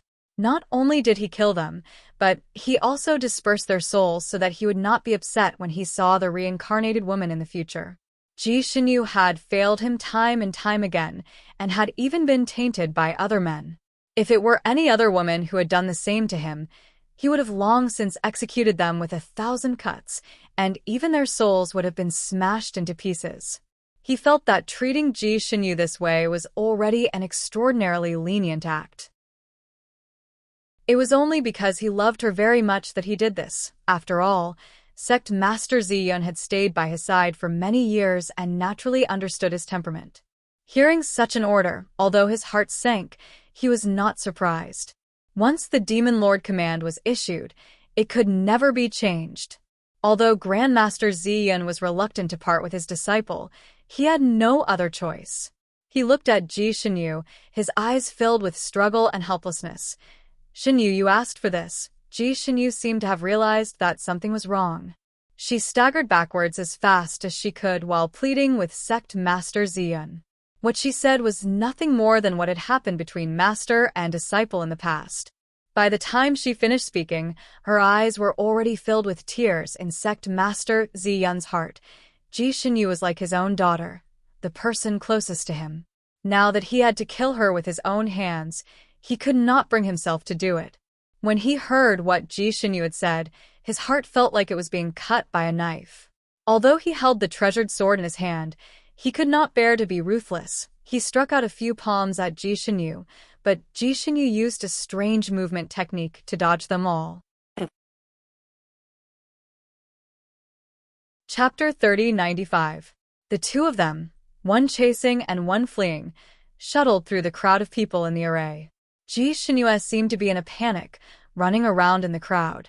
Sejong knew that her martial arts were far inferior to the awakened Sect Master Ziyun, and she was also severely injured, so he naturally wasn't worried that Ji Shinyu would cause any trouble.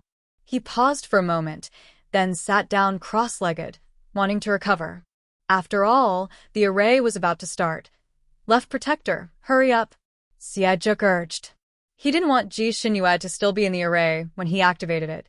This was because this formation not only sucked the flesh and blood of humans, but also their souls.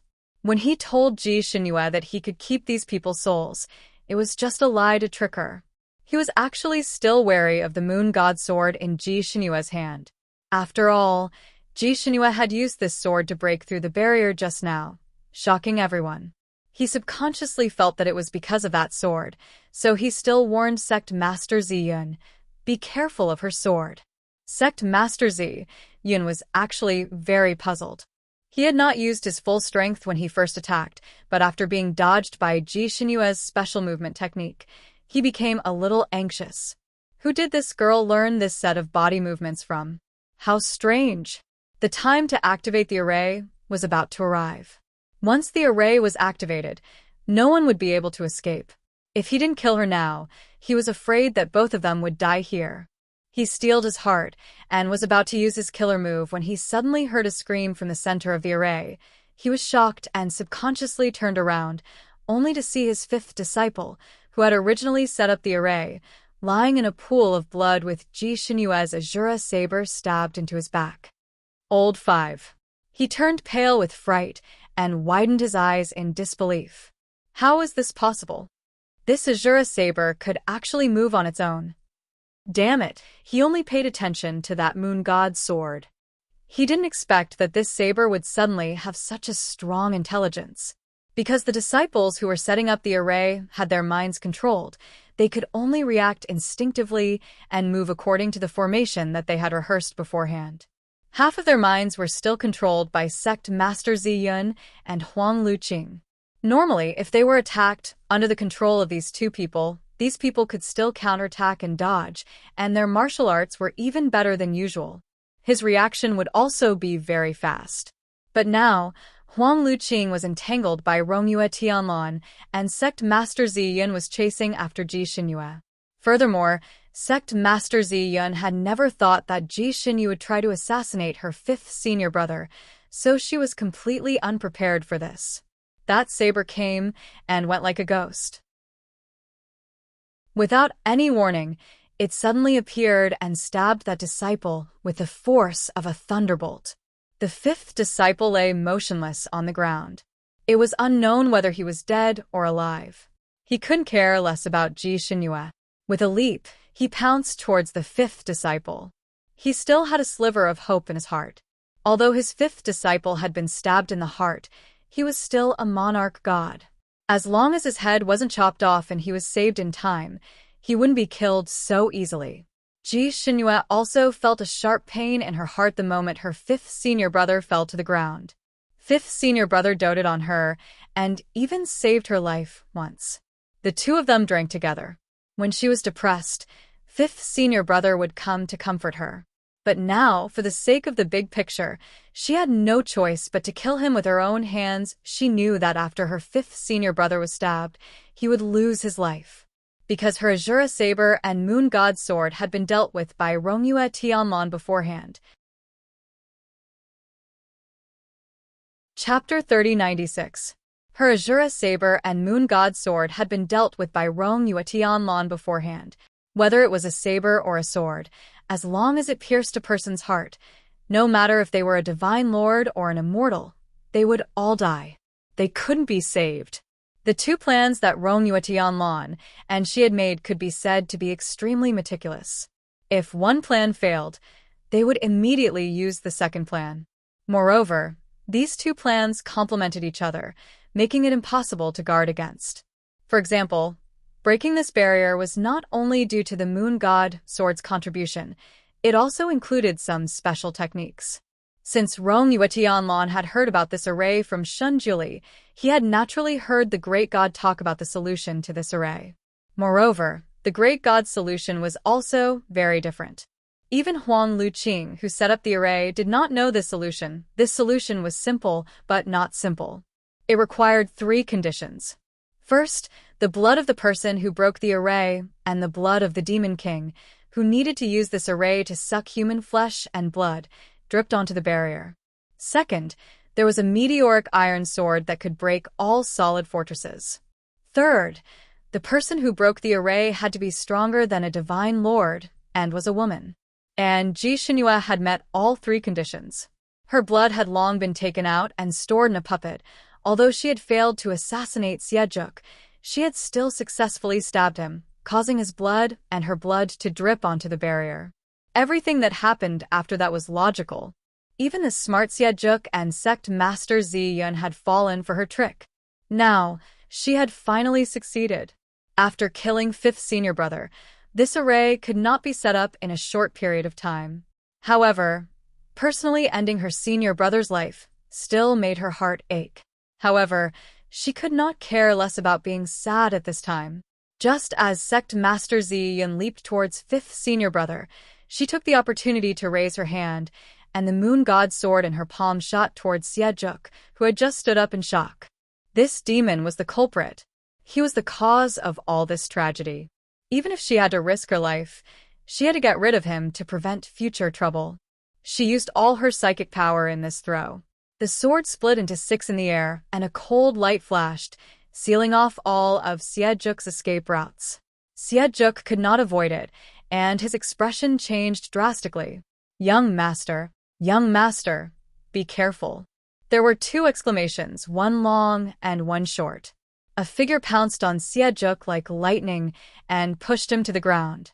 At the same time, a swift and fierce palm wind slammed towards Ji Xinyu with an earth-shattering force. The one who pounced on Xiejuk and saved him was Huang Luqing, and the one who attacked Ji Xinyu with his palm wind was Sect Master Ziyun. He did not hold back in this palm strike, but he had gathered almost all of his power. Ji Xinyu had used up all of her strength in that throw just now. Hearing the fierce wind behind her, she wanted to teleport, but because of the lack of strength, she couldn't do so. Just as the palm was about to land on her back, a blue light flashed from the side. Before she could react, the blue light carried her and jumped sideways. Ji Xinyu heard a bang. With a bang, the person holding her swayed slightly and flew out with her along with the force of the palm wind. Ji Xinyu panted as she stood on a small platform. She grabbed the sleeves of the person beside her. "How are you?" The person who had saved her and blocked the palm strike for her was Rongyue Tianlan. He had been hit by Sect Master Ziyun's palm wind. Although it did not hit any vital points, it still caused the blood in his chest to churn a few times. The moment he landed on the ground with Ji Xinyu in his arms, he detected the injuries on her body. Her injuries were not light. Her heart meridian was shaken, and the blood in her body was in chaos. Chapter 30-97. But the little girl's eyes were wide open. She ignored her own injuries and focused all her attention on him. She probably saw that his face was a little pale, and her fingers were still holding his wrist, as if she wanted to check his pulse. She was really worried about him. Rongyue Tianlan's heart was filled with warmth. He tightened his arms around her waist and said, "Don't worry, I'm fine." Ji Xinyu heard that his voice was more energetic and relaxed. She subconsciously said, "We did it, my fifth senior brother." Rongyue Tianlan knew that she was conflicted at the moment. He kissed her forehead and said, "Xinyu is great. Don't worry, I will be responsible for reviving your fifth senior brother in the future." Ji Xinyu was sad and happy. She opened her mouth to say something, but Rongyue Tianlan stuffed a pill into her mouth and said, "Good girl, eat it." Ji Xinyu naturally swallowed it. Before the cool air rose in her stomach, Rongyue Tianlan had already picked her up and said, "Let's go." Whether it was Sect Master Ziyun or Huang Luqing, they were both people who had cultivated for tens of thousands of years. They were close to the high god level and should be about the same level as Xinjuli. Of course, their martial arts were not as good as Xinjuli's, but it was more than enough to deal with Rongyue Tianlan and Divine Lord Ji Xinyu, who had just ascended. In a one-on-one fight, Rongyue Tianlan relied on the mysterious martial arts and array techniques he had learned from other places to exchange a few hundred moves with Huang Luqing. After a few hundred moves, he would be defeated, not to mention he had recently used forbidden techniques frequently. For example, he had teleported from Carefree Island to Azure City to save people. For example, he had added his spiritual force to the Azura Blade and Moon God Sword. For example, he had used a portion of his high god blood in the puppet. For example, he had set up a large array to trap Sect Master Ziyun. Then, he had fought with Huang Luqing in the air for a few hundred moves. He could have delayed Huang Luqing for a while, but the sound of Ji Xinyu breaking the enchantment had alarmed Huang Luqing. This was probably out of Huang Luqing's expectations. Or maybe he had suddenly realized something and went berserk.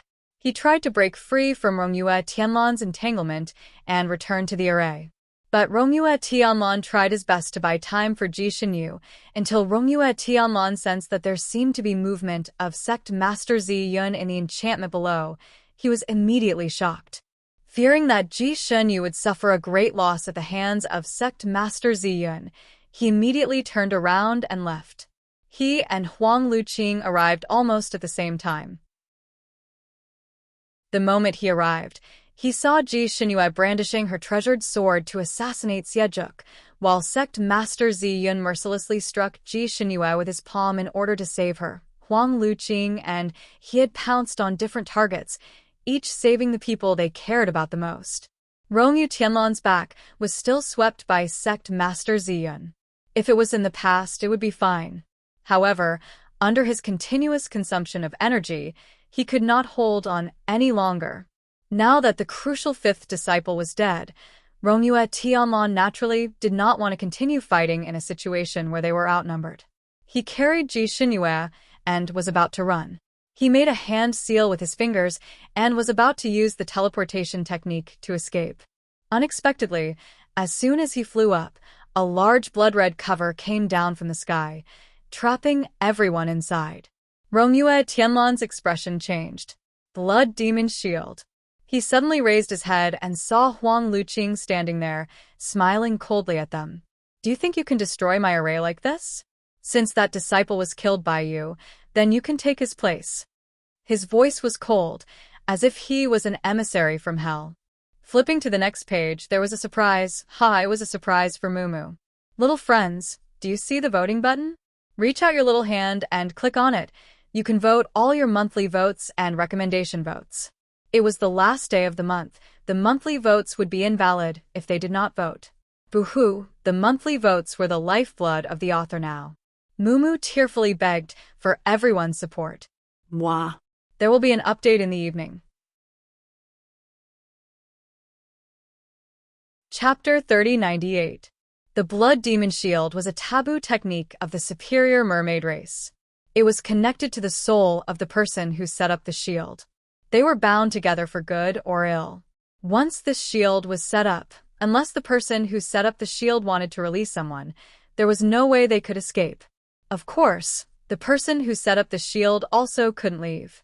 If he wanted to leave, he would have to break the shield first. However, he could send his companions out of the shield.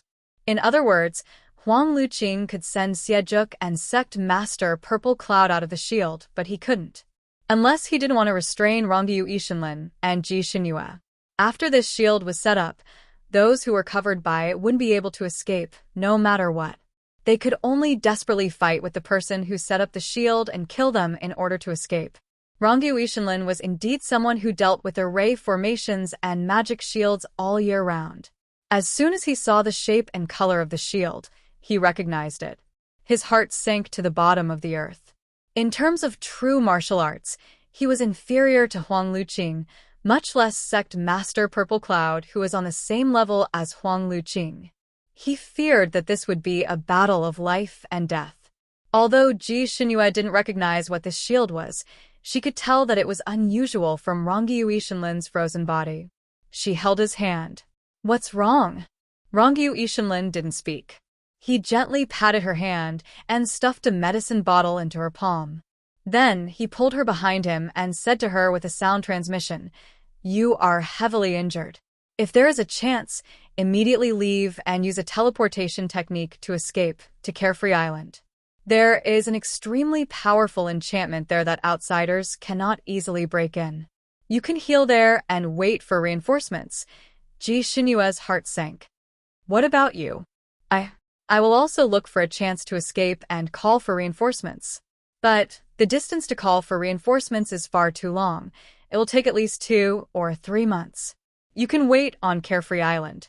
It won't be too late to leave after you've completely recovered. Ji Xinyue looked into his eyes. Really? Of course. You also know that I came from another continent and made a friend there. As long as that person comes, these people will not be his match.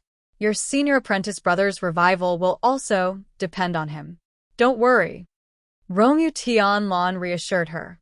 When Rongyue Tianlong heard from Ji Xinyue that Sect Master Ziyun and Huang Luqing were from the ancient devil clan, he knew that there would be a tough battle in the future. Therefore, he had informed Yunxi and asked her to quickly return to the Tianxi continent to get reinforcements. However, the journey was too long. It would take at least 2 months for Yunxi to travel back and forth.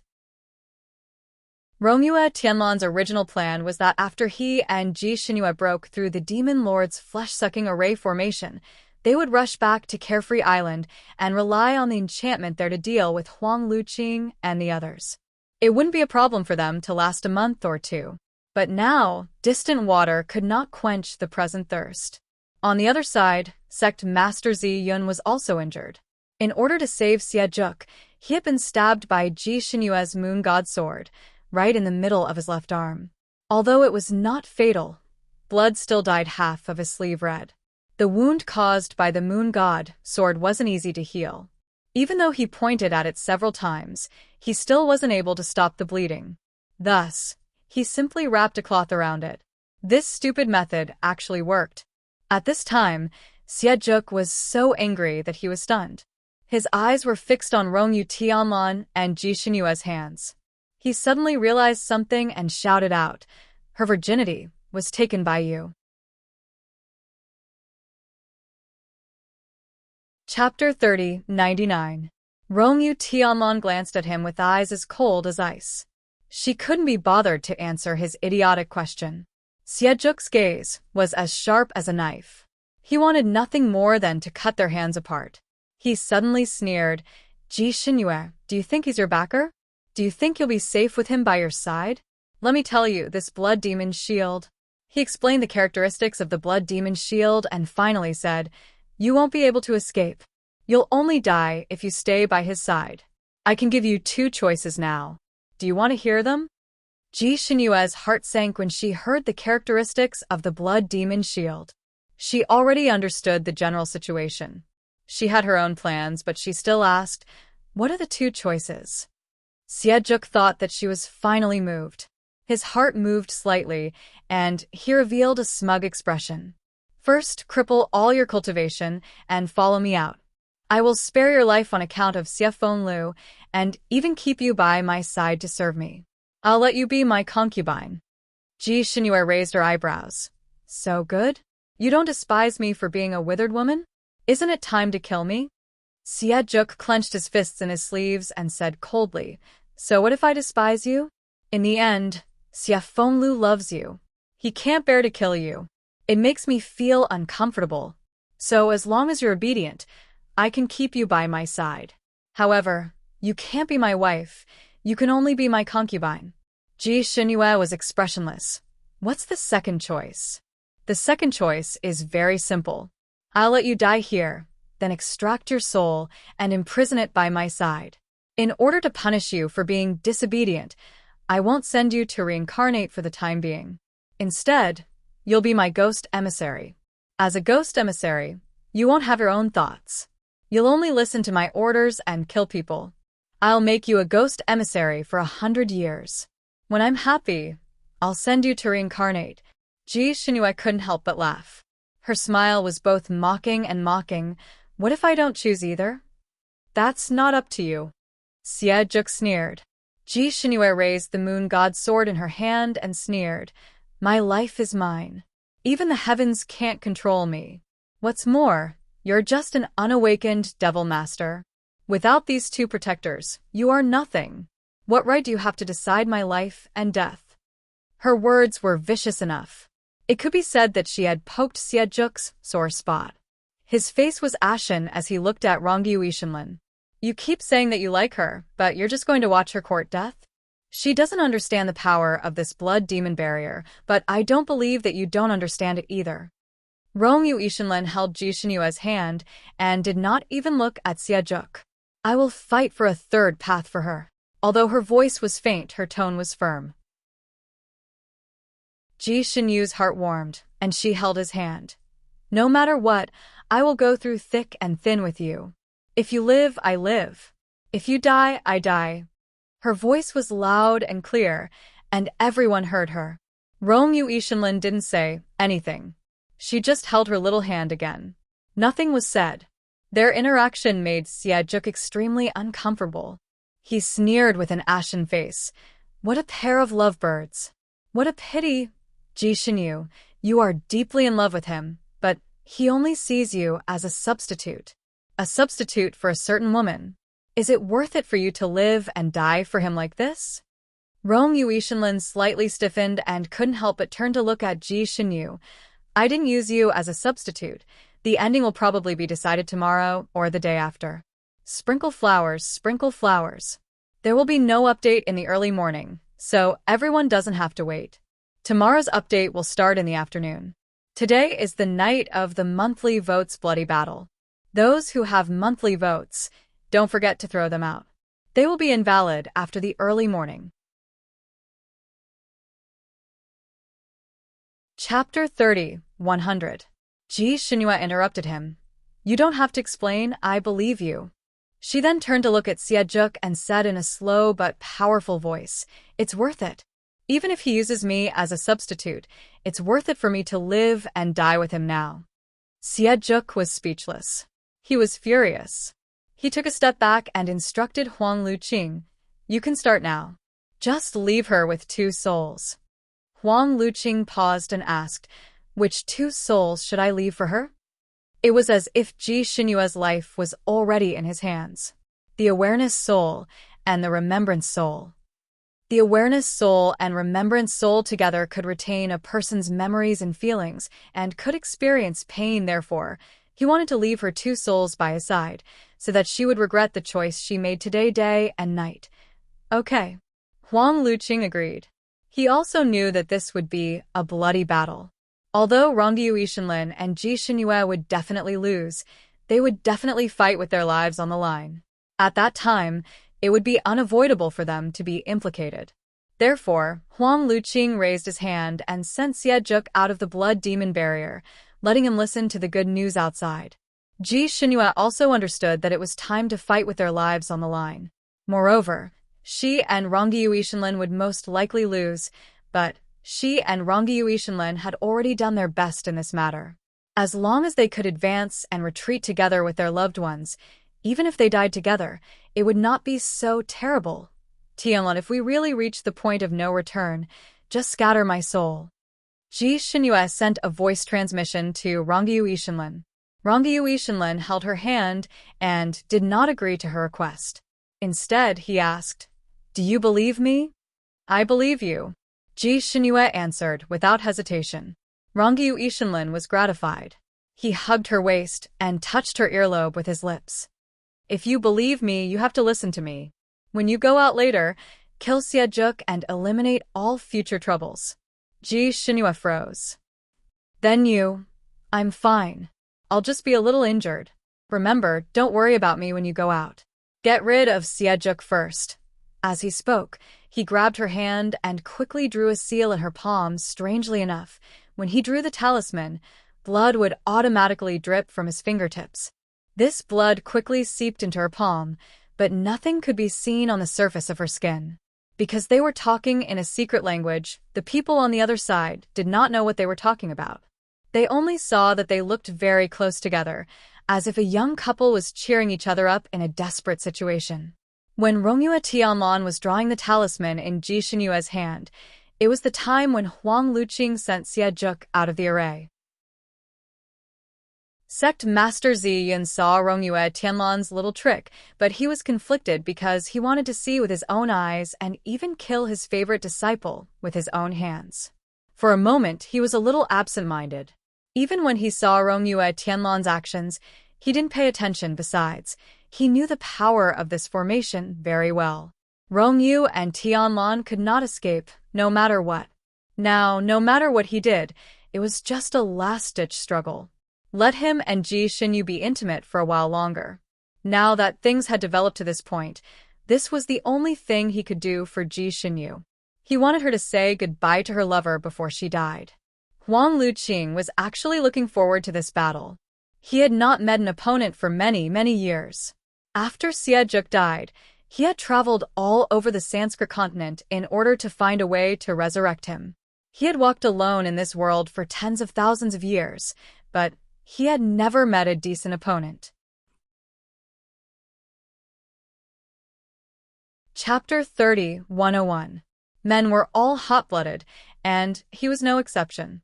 Even if he hid his identity and martial arts, he still wanted to spar with an expert. However, although these experts were quite famous, their skin was too fragile.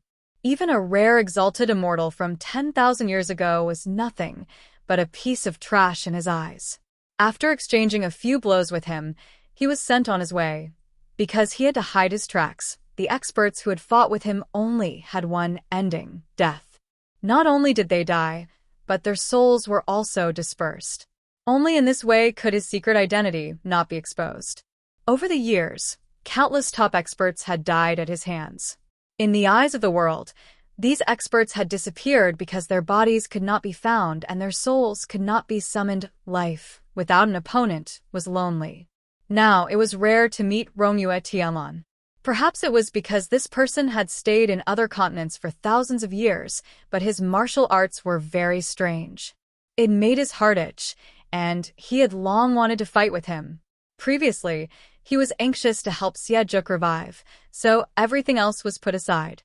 He had originally planned to wait for Xie to successfully recover before going to find Rongyue Tianlan to spar. Now, there was no need for him to look for him. He could fight to his heart's content now. He clapped his hands, and a pair of swords appeared in his hands. The two swords were soft swords, as bright as silver and as soft as silk. He then turned around and instructed Sect Master Ziyan. I'll leave that girl to you. Follow young master's instructions. Sect Master Ziyan did not speak. He only slowly revealed his weapon, a strange and ancient scimitar. He had already paid the price for a moment of soft-heartedness, causing his fifth disciple to die in advance. He had almost failed. Now, he could not be soft-hearted anymore. Since he was going to kill her sooner or later, he might as well use his ultimate move to give her a quick death. Although the fifth disciple, who was the key to this array, was dead, if he killed Rongyue Tianlan to fill in the array's core, then this array could be activated again. Although the effect was not as strong as before, it was still possible to restore 80 to 90% of young master's power. Everything was because of these two people's own deaths. As a friend and a master, he had already done his best for them. He could not be merciful anymore. Ji Xinyue also clenched her weapon tightly, her palms sweating. She knew that the moment of life and death was coming. Rongyue Tianlan stretched out his palm, and the sky-blue sword was held in his hand. A great battle was about to break out. Huang Liuqing's eyes burned with passion. Her figure flashed, her movement technique pouncing towards Rongyue Tianlan like lightning. Sect Master Ziyan moved almost at the same time as Huang Liuqing, rushing towards Ji Xinyue. When the two of them rushed over, they brought with them a strong gust of wind. Before they even got close, their auras were already pressing down like mountains and seas. The moon god's sword in Ji Xinyue's hand flashed, and just as she was about to rush forward, a golden light wave suddenly flashed in front of her eyes. That light wave rose abruptly and went straight for Sect Master Ziyan and Huang Liuqing, who were rushing over, enveloping them within. The two of them collided with the golden light and were bounced back by the light. Ji Xinyue had never expected this situation. While she was stunned, Rongyue Tianlan suddenly grabbed her hand. Xinyue, remember what I just said? Ji Xinyue's eyes widened. Before she could react, blood gushed out from Rongyue Tianlan's palm like a fountain, connecting with her palm that had just been drawn with the talisman. The place where their palms connected instantly condensed into a red enchantment, completely enveloping Ji Xinyue inside. One more chapter. If you don't say stop, there will be. Chapter 30, 102.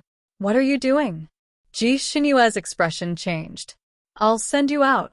In the blink of an eye, Rongyue Tianlan's face had already become abnormally pale. He even smiled. Xinyue, I said that I would fight for a third path for you. With a wave of his hand, he flew up with Ji Xinyue, who was wrapped in a blood-colored barrier. Ji Xinyue's body directly crashed into the blood demon barrier. Strangely enough, the blood demon barrier that couldn't be cut by blades and couldn't be burned by fire actually fused with the blood-colored barrier on her body. Ji Xinyue seemed to have fallen into a quagmire, and her body directly passed through the blood demon barrier. She subconsciously grabbed Rongyue Tianlan, wanting to pull him out as well, but she grabbed onto the blood demon barrier. She watched as her palm and Rongyue Tianlan's palm instantly separated. Through the translucent blood demon barrier, she could see that Rongyue Tianlan's body fell down the moment he sent her out. Ji Xinyue's hands and feet were cold. Before she could stabilize herself on the blood demon barrier, there was a wind behind her head. She also reacted quickly. Her body slanted out, and when she turned around, she saw Xie surprised and angry eyes. Xie was seriously injured just now, and felt that the blood demon barrier was safe. He no longer had anything to worry about, and only needed to wait for the good news. Therefore, after he came out, he began to meditate and heal his injuries. Before he could meditate, he felt a slight vibration below his body. He opened his eyes in surprise and saw Ji Shinue being sent out. He was shocked and furious. He wanted to sneak attack Ji Shinue before she could stabilize herself, but he didn't expect this girl to be so smart and dodge like lightning.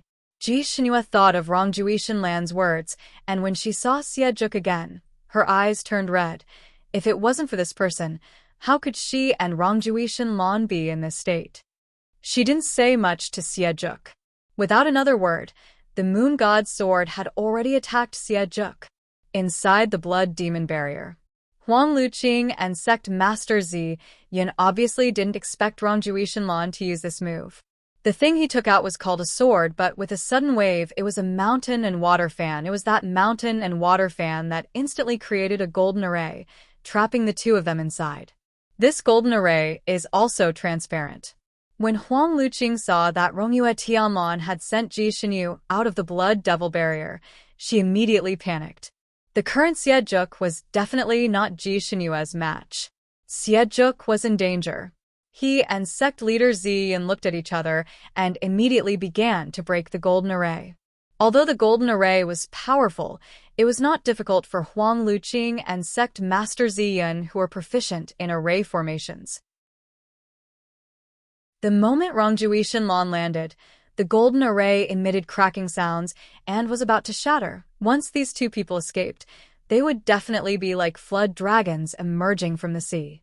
Huang Luqing would immediately remove the blood demon barrier to resolve Xie danger, while sect master Zi Yun would entangle Rongyue Tianlan.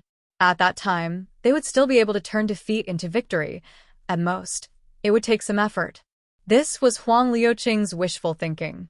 Although his abacus was brilliant, he underestimated Rongyue Tianlan's mysterious skill. Just as the golden array was about to crack, Rongjui Shinlan, who had landed on the ground, pounced over and pressed his blood-stained palm on the golden light barrier. His blood was flowing, and in the blink of an eye, the golden light barrier was dyed golden red. Miraculously, the cracks on the golden array disappeared. Huang Liuqing's expression really changed. He had estimated the strength of Xie and Ji Shinue. With Ji Shinue's ability, she would definitely take Xie life in less than the time it takes to brew a cup of tea. Chapter 30, 103. That way, all his previous efforts would be wasted. That would be a pain he could not bear. Xie was resurrected by him using a forbidden technique. Once his soul was scattered, there would be no hope of condensing it again. It was useless to regret it now. He and sect master Ziyan began to frantically break the array. Rongyue Tianlan lay on the golden array, blood flowing out of his palm like it was free. Wherever Huang Luqing and the others were about to attack, that place was strengthened by the blood-formed talismans. Huang Luqing was so anxious that smoke was about to come out of her head. Rongyue Tianlan, your blood is limited. You can't hold on for long with this method. Quickly withdraw the array. I promise you, if you withdraw the array now, I can spare your and Ji Shinue's lives. Rongyue Tianlan, withdraw the array.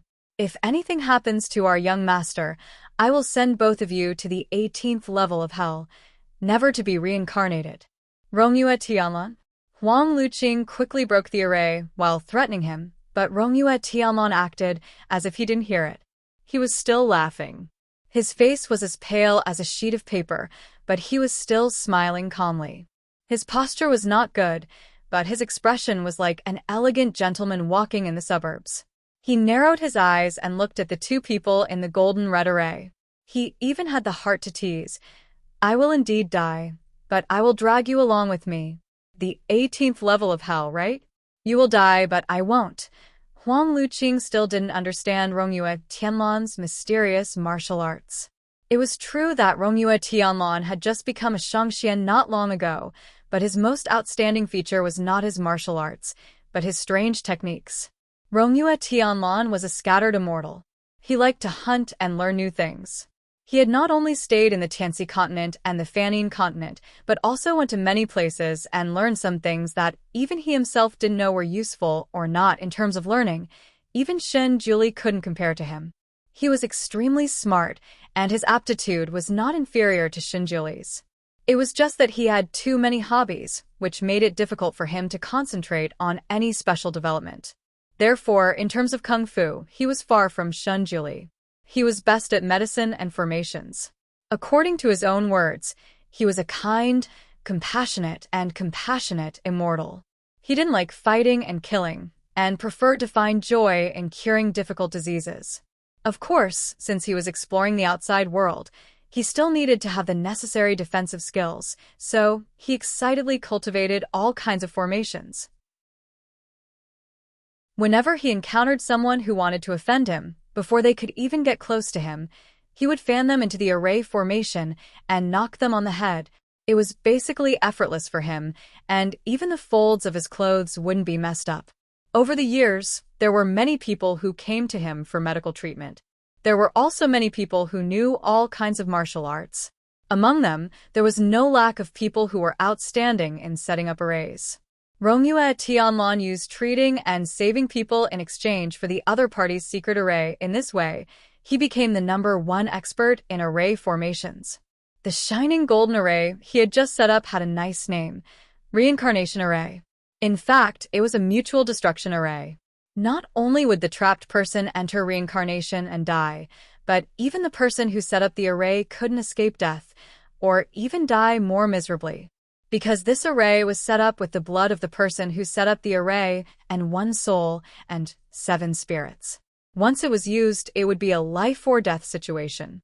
In the end, when the blood of the person who set up the array ran out, this reincarnation array would completely explode, and the people trapped in the array wouldn't even be left with ashes. Chapter 30:104. Of course, the body of the person who laid down the array formation would also explode along with their soul, turning into particles in the air. The reason that Rongyue Shenlin had learned this array formation in the past was only for fun. After learning it, he had hidden it at the bottom of his chest. He never thought that there would be a day when he would be able to use this array formation. But he never imagined that he would be forced to use it today. This was the third path that he had thought of for Ji Xinyue. He would protect his own woman. He didn't need her to submit to some scum. He knew that she wouldn't submit either. Rather than both of them dying here, he might as well use his own death to sweep away all obstacles for her. No one would be able to threaten her again. Rongyue Shenlin was an expert at scheming. He had already calculated everything in his heart.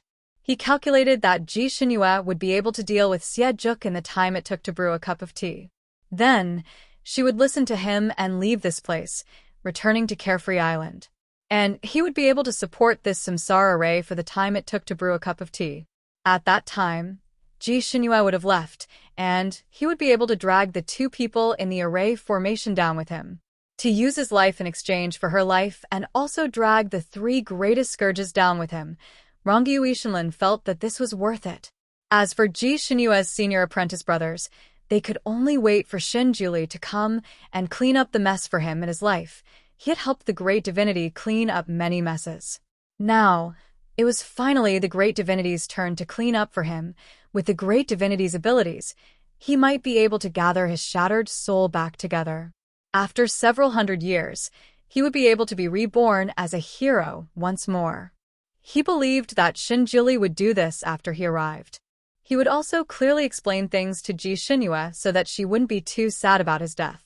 Of course, with this thought in mind, Ji Xinyue wouldn't commit suicide. She would wait for him if his soul was too shattered. Shinjuli wouldn't be able to gather it back together. After all, several hundred years had already passed. Time was the best medicine for healing pain. Even if he couldn't be revived, she wouldn't be too sad in his last life. He owed her. In this life, he would also repay her with his life. This could be considered the heaven's samsara. His only regret was that he had courted death by rejecting this marriage and not being with her earlier. Rongyue Tianlan's estimation was correct. After the time it took to brew a cup of tea, Ji Xinyue had really taken care of Xie Juk. When the moon god's sword stabbed into Xie Juk's heart, Xie Juk's eyes widened with unwillingness. He finally asked, "Xinyue, have you ever liked me?" "No, never." "Where is Xie Fenglu? You've never liked her before." He has done so much for you. He's my junior brother. We're brothers. Then he really isn't worth it. He has never treated you like a brother, haha. Sejong finally closed his eyes, his heart filled with unwillingness. Ji Shinhua looked at the black fox that had returned to its original form at her feet and was momentarily stunned. Killing him was not the end. She still needed to disperse his soul to completely cut off his path of resurrection. Ji Shinhua knew how to disperse his soul, but she did not know how to separate it. She still wanted to separate the part of her soul that belonged to Xia Fenglu, but she paused for a moment and then heard an angry roar from below. That roar was clear and mournful, causing the blood demon barrier beneath Ji Shinhua's feet to tremble slightly. This blood demon barrier was originally soundproof. Even if the sky and earth were to be turned upside down, they shouldn't be able to hear each other. But now, this roar could be heard. It was obvious that the person who let out the roar had gone berserk. That was it. He bowed and thanked everyone for their rewards and votes. Chapter 30, 105. Ji Shinhua's eardrums were also buzzing from the shock. Her fingers suddenly tightened. This howl was Huang Liuqing's after all. Sejong was resurrected by him using a secret technique. The two of them had a special telepathic connection. Once Sejong died, Huang Liuqing could also sense it from inside. Shinhua, leave quickly. Follow my instructions, and split up. Rongyue Tianlan's voice rang in Ji Shinhua's ears. His voice was hurried, and there was a faint trace of weakness in his voice. Ji Shinhua was worried, and tried her best to look down. Through the translucent blood barrier, she could faintly see Rongyue Tianlan lying on the golden-red array's light wave with a rather strange movement technique. The light wave was already shaking endlessly like a pendulum and was about to break. She could not see Rongyue Tianlan's appearance clearly, but she strangely felt that he was rapidly weakening. He might not be able to escape. He just wanted to save her. Ji Shinhua faintly felt that something was wrong and made up her mind. Rongyue Tianlan, if you want to leave, let's leave together. Stop talking nonsense. Leave quickly. Rongyue Tianlan was already anxious and rarely spoke harshly to her. Huang Liuqing in the golden-red barrier below had already gone crazy and was about to break out. He was afraid that he would not be able to hold on until the moment his blood ran out and would have to self-destruct to prevent the situation from falling into a passive state again. All right, I'll leave. Rongyue Tianlan, I want you to live. If anything happens to you, I don't want to live either. Ji Shinhua could no longer enter inside, so she naturally could not help him. Although she was extremely worried about Rongyue Tianlan, she did not want to be his stumbling block. So she would listen to his orders and leave, but not too far away. She had to see him come out alive with her own eyes. Rongyue Tianlan could no longer answer Ji Shinhua's words. His blood had already run dry, and his self-destruction had entered the 10-second countdown. Rongyue Tianlan, Ji Shinhua, I will kill you. I will let you die with Juk. Huang Liuqing was already mad with anger and recklessly rampaged inside, seeing that he was about to break the golden-red barrier. Rongyue Tianlan's fingers formed a seal and was about to completely detonate. Suddenly, a string of zither sounds came from outside. The zither sound seemed to float from the sky, but it went straight into the blood barrier, allowing everyone inside the barrier to hear it clearly. Rongyue Tianlan's body suddenly stiffened. His eyes suddenly lit up. The sound of the zither shunned Julie. In the blink of an eye, the golden-red array beneath him shattered with a bang. The samsara array was finally broken by Huang Liuqing and Sect Master Ziyun. The huge airwave directly sent Rongyue Tianlan, who was lying on the golden-red array diagram, flying. Rongyue Tianlan's body crashed into the blood demon shield above his head like a paper kite. The demonic blood shield was extremely poisonous, comparable to the strongest sulfuric acid. If it wasn't for the protective barrier around him, he would definitely be poisoned and might even melt. Rongyue Tianlan's qi and blood were almost exhausted. Being sent flying like this, he couldn't make a protective barrier at all. Just as his body was about to hit the blood demon barrier, the barrier that couldn't be opened no matter what he did actually broke with a paw sound. Rongyu Tianlan's body passed through the fragments and flew straight into the air. Pooh! He crashed into a cotton-like soft place. Before he lost consciousness, he vaguely saw a man in a white robe and a woman in red standing not far away. He heaved a sigh of relief and spat out a few words. "I'll leave it to you." Then he felt relieved and boldly closed his eyes. Chapter 30, 106. When Huang Luqing and sect master Zi Yun rushed out, they saw Rongyue Tianlan fall into a cloud that was flashing with a faint white light. Beside the cloud stood an extremely outstanding man and woman. Not only were they peerless in appearance, but their auras were also extremely powerful. Especially the white-robed man. He did not deliberately release his aura. He just stood there casually and looked down at them. That cold gaze almost made them shiver in an instant. The more powerful a person was, the more keenly they could sense the strength of their opponent. Huang Luqing and sect master Zi Yun knew that they had met a formidable opponent. Where did this man and woman come from? Judging from their auras and skills, they should already be at the deity level, but when did the Sanskrit continent have a deity? Deities were only legendary existences, okay. Huang Luqing was even more shocked. Today's events were beyond his expectations. First, Rongyue Tianlan could use a secret technique to send Ji Xinyue out of the blood demon barrier and trap them in a golden red array for half an hour. Now there was this man and woman.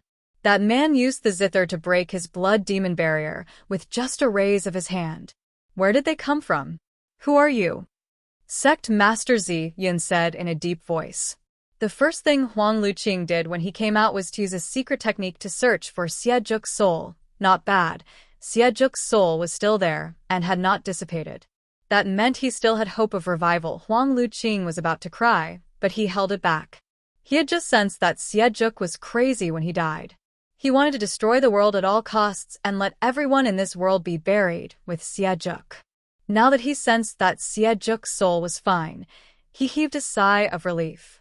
His surging blood finally calmed down. He immediately cast a spell and gathered Xiejuk's soul together, forming it at his fingertips. A white light suddenly flashed over and struck the black soul that had just gathered. Swoosh.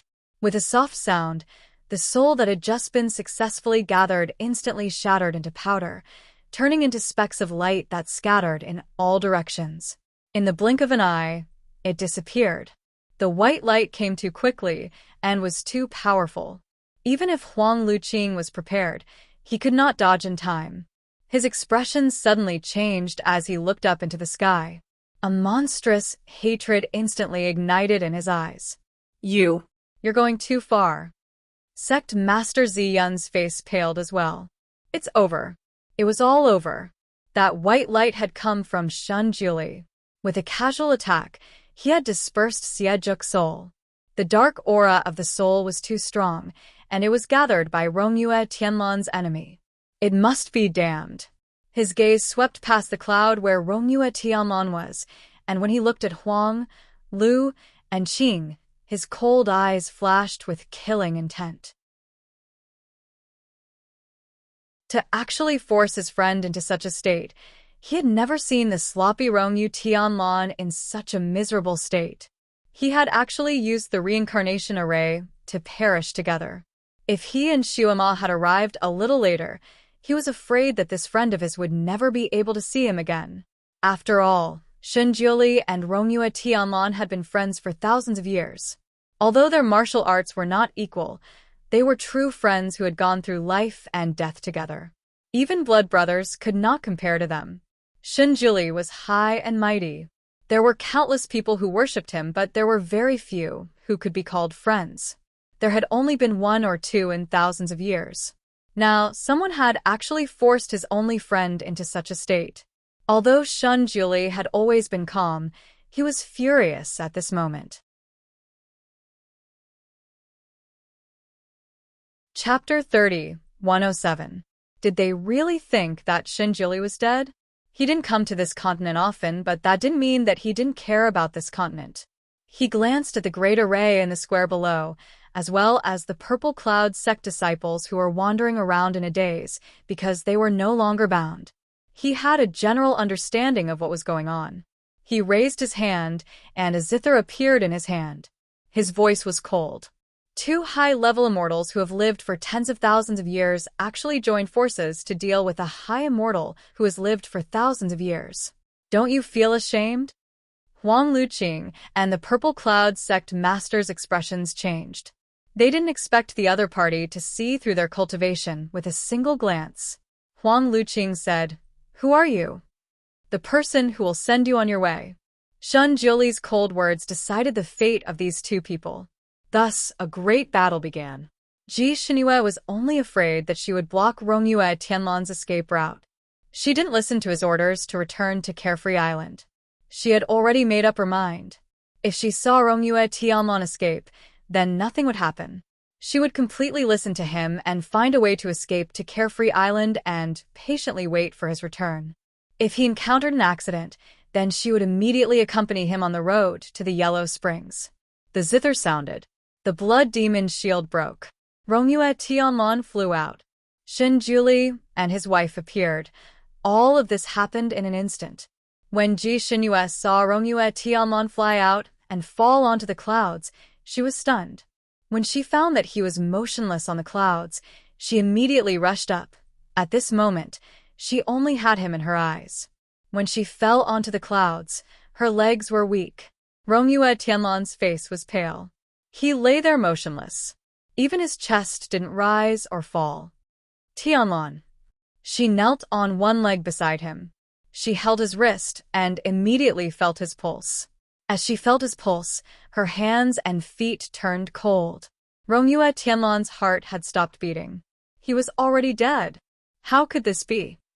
Besides a bloody wound on his palm, there were no other wounds on his body. Ji Xinyue's fingers trembled. She didn't give up and checked his neck. She laid on his chest to listen to his heartbeat. "You are Ji Xinyu?" A clear voice rang out beside her ear. Ji Xinyu raised her head, just in time to see the red-clothed woman floating on top of the cloud. Ji Xinyu could already tell that these two people were friends and not enemies. Furthermore, their skills were extremely high. They were quite similar to the great god couple that Rongyue Tianlan had mentioned to her in the Tianxi continent. She nodded her head carelessly. "I am you, sister. Look at him, see if he can be saved." "He's not breathing, his heart isn't beating." The lady in red was naturally Ning Xiuma. Her gaze swept across Rongyue Tianlan and then landed on Ji Xinyu. She sighed softly. He is indeed dead. In fact, she didn't need to look to know that Rongyue Tianlan was dead. He used his heart's blood and soul to open the reincarnation array. Once the array was opened, the person who set it up had to use up his heart's blood. When the blood was used up, the human body's functions would automatically stop. How could he not die? In fact, Rongyue Tianlan was already dead the moment he flew out. The reason why he could still move was that his soul was supporting him. Ji Xinyu's vision turned black. Her body swayed, and she sat down with a plop. Her fingers grabbed Rongyue Tianlan's cold hand tightly, as if she could hold him back. At this moment, her mind was blank. She couldn't think. She stared at Ning Xiuma. "Then you are great gods. You should be able to save him, right?" Chapter 30, 108. Ning Xiuma looked at Rongyue Tianlan's face again and sighed. "Let's wait for the great god to finish the fight. He should be able to save." Although she was also a doctor, she did not practice the art of resurrection. If she was still alive, she could save him, but if he was already dead, there was nothing she could do. But her great god should have a way. Even if his soul was scattered, he could gather and resurrect, let alone someone like Rongyue Tianlan who is just a dead body. He should be able to save him? Ji Xinyu's face was pale, and her heart was in her throat. Ning Xiuma stepped forward and poked Rongyue Tianlan a few times. Ji Xinyu's eyes widened. "What are you doing?" "Sealing his soul, locking his 7 orifices. Maybe this body can still be used." Ning Xiuma replied, "Come, Xinyu, do me a favor. Pick him up and turn his back to me." She called Xinyu intimately, as if they were friends who had known each other for a long time. Ji Xinyu had no time to think about how the woman in front of her knew her name. She immediately and carefully picked up Rongyu Tianlan's body and turned his back to Ning Xuema. "You be gentle," Ning Xuema smiled. "Of course, I never hit hard." She poked a few more times on Rongyu Tianlan's back. Ji Xinyu checked Rongyu Tianlan's situation and found that it was the same as before, but the blood in his palm had stopped. However, probably because he had lost all his blood, the blood in his palm was already in a semi-coagulated state. The amount of blood oozing out was very small, and now it was completely dry. She did not know whether this meant good or bad. She looked at Ning Xuema again, waiting for her next move. Ning Xuema finished all this and stopped. Her gaze turned to a place where the fight was in full swing. The great god was indeed a great god. He was probably afraid of the flowers and grass around the big battle, so he directly set up a barrier, covering the two people inside, and then opened his hands. This great battle started very quickly, and it didn't end very slowly either. Huang Luqing had always regretted that he had never met a real opponent, but this time, he finally met one. In order to avenge Xie, he had already risked his life, but under Shun Juli's powerful move, he was still suppressed and had almost no chance to counterattack. He and Sect Master Ziyun were originally invincible, but with Xinjuli, they had kicked a real iron plate. And white robe fluttering in the great god's white clothes, from start to finish, he was expressionless and did not show any mercy. They had forced his friends into such a state. How could he let them live when Rongyue Tianlan chose to perish together with them? Huang Luqing was the first to be hit. A string directly pierced through his heart meridian. When he slowly fell to the ground, his face was not filled with unwillingness, but relief. Everyone had an obsession, and his obsession was Xie. He was a rare black shark man. Black shark men did not differentiate between men and women before they reached adulthood. Only when they reached a certain age would they transform into men and women according to their personality and hobbies. Usually, they would transform into men and women according to the gender of their sweetheart. If their sweetheart was a man, the black shark men would transform into a woman. The black shark men only loved one person in his life, and Huang Luqing only loved Xie in his life. Unfortunately, Xie was a romantic devil lord. The women around him formed a formation, and they were all playthings in his eyes. Huang Luqing did not want to be one of them. He felt that rather than being his bed-warming woman, he might as well be his right-hand man and live a long life. Chapter 30, 109. Huang Luqing did not want to be one of them. He felt that instead of being a bed-warming woman, he might as well be his right-hand man and could last for a long time. Therefore, he became a man and became Xie military advisor. Xie was a cold person by nature. He was cold and heartless to everyone, but he looked at Huang Luqing differently. He often lamented why Huang Luqing was not a woman. Otherwise, the two of them could have been closer. Huang Luqing naturally could not become a woman again, but he was sincere to Xie. At that time, the two of them had a sweet time. They slept together like friends and lovers. After being drunk for a day, Xie was in the mood. He actually wanted to drag him to bed and make him his boy toy. He even said that he loved him, that he was gay, and that he could disregard the fact that he was a man and make him a concubine. It was because of Xie actions that Huang Luqing, who had always been obedient to him, became angry. Huang Luqing left in anger and returned to the heavenly mirror sea. After his anger subsided, he heard that Xie had mobilized the demon army to search for him. In the end, he had attracted the pursuit of the immortal world and was completely annihilated. In order to revive him, Huang Luqing had been running around for tens of thousands of years and finally allowed him to awaken and become Xie again. However, this Xie did not remember everything that had happened between them. He only remembered that he was his military advisor. That was all. He was unwilling to accept this. He wanted Xie to remember everything.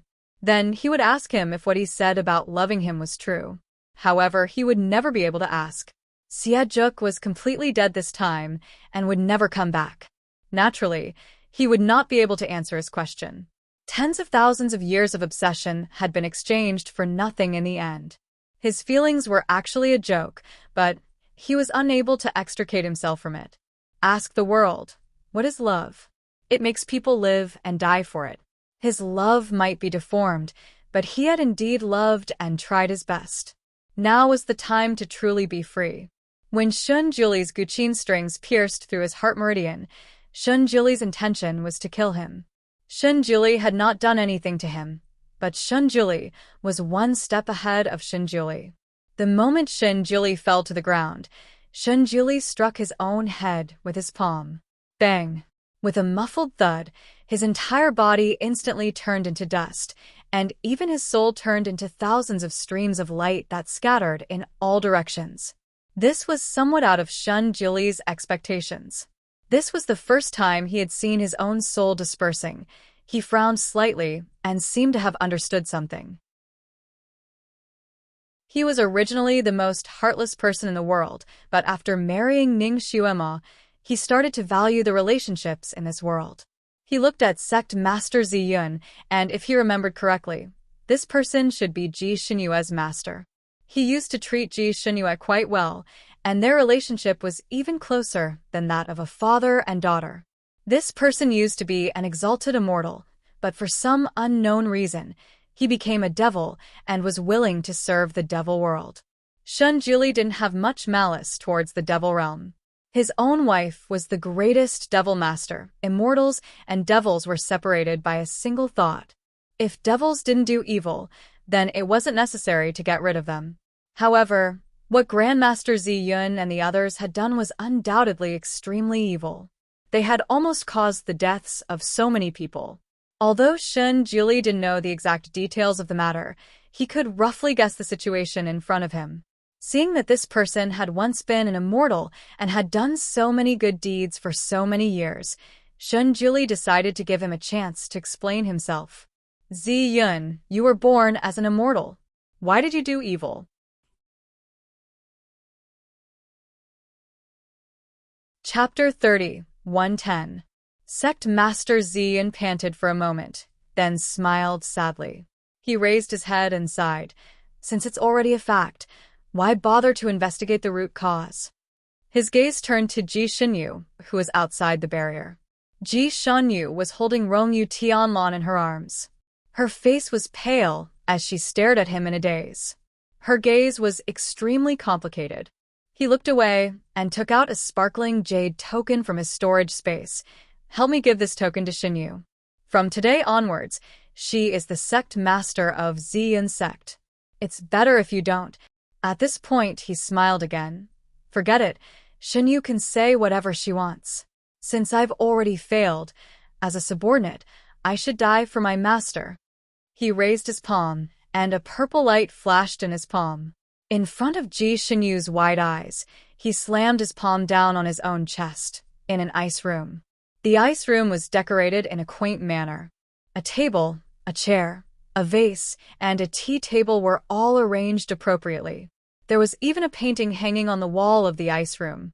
The painting was of a misty landscape, as if it could be integrated into the ice room. It fully displayed the master's taste.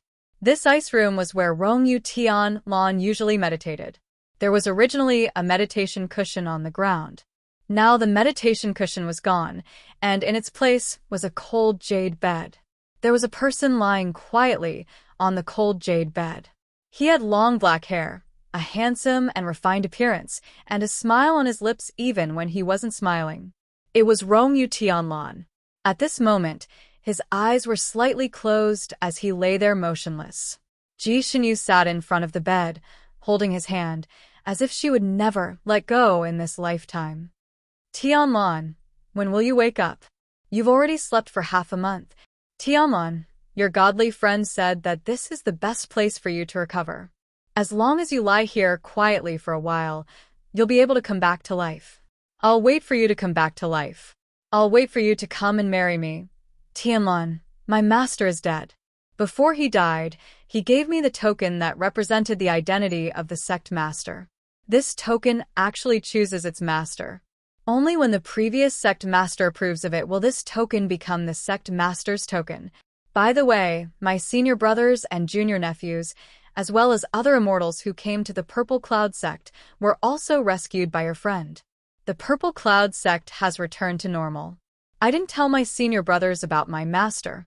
I only said that my master and the blood-sucking demon perished together. I didn't want my master to bear the infamy before he died. You won't blame me, right? Tianlan. So your friend is the mysterious man who saved me back then. You didn't expect this, did you? I was also very surprised. Perhaps this is fate. She held his hand and told him the rest of the story. Rongyu Tianlan didn't react at all.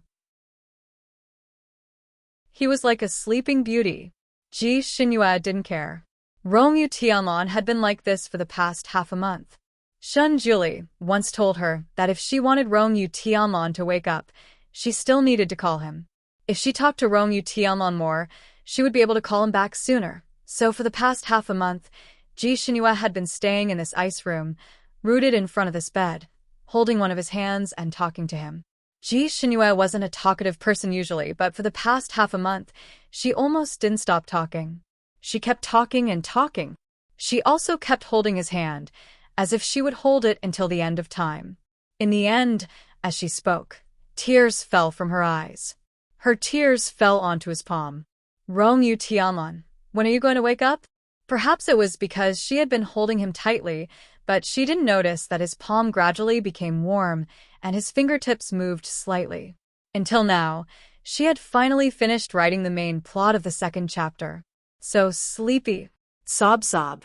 There were still some small plots to be explained. There were probably 3 or 4 chapters after that, so she wasn't very sure. But it definitely wouldn't last long. I'll go to sleep first.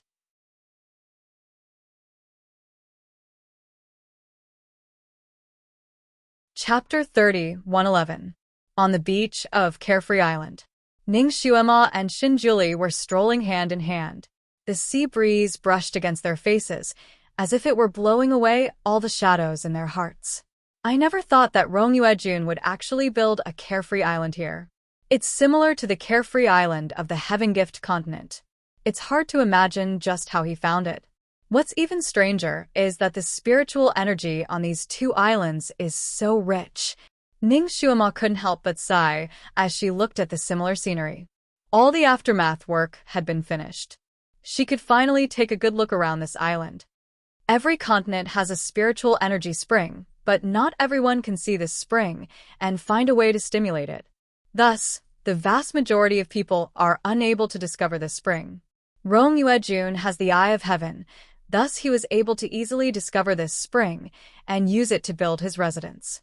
When he came here, he probably didn't plan to live here for long, so he was too lazy to think about building a new style and simply copied the one on the other side.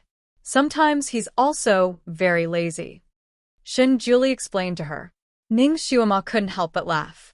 You don't understand him at all. Xin Juli placed a hand on her shoulder. What? Are you jealous? He and I have been friends for thousands of years. Ning Xuema glared at him. Do you think I'm a jealous lover? I'd be jealous of anyone. Xin Juli smiled. I hope you're jealous more often. Didn't you say that being jealous is good for your health? The 2 of them teased each other for a while. Then Ning Xuema suddenly thought of something. That's right, Great Divinity. I know that Rongyu Jun's chamber has the richest spiritual energy and is also the most suitable for him to meditate in. But will it be easy for him to recover in his current condition? After all, his soul hasn't truly returned to its original position.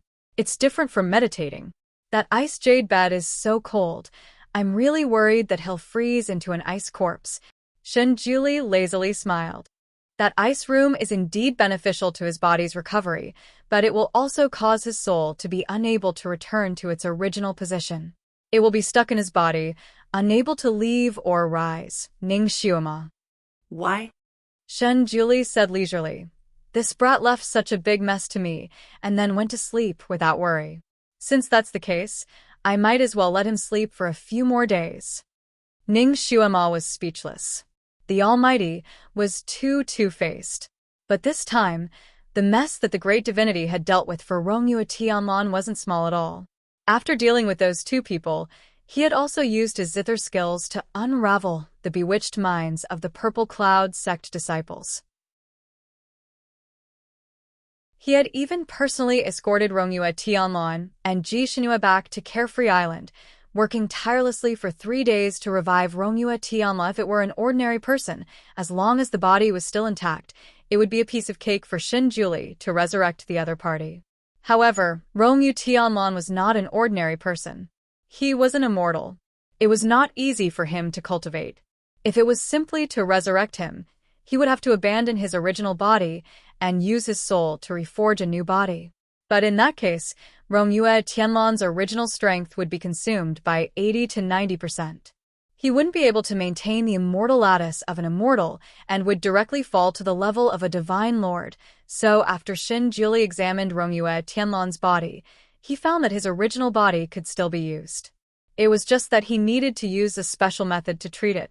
This method was very time-consuming and also consumed a lot of willpower. After Xin Julie finished treating him, he was in a bad mood. This brat didn't cause any trouble, but once he did, he caused such a big problem. If he didn't teach him a lesson, how could he be worthy of himself?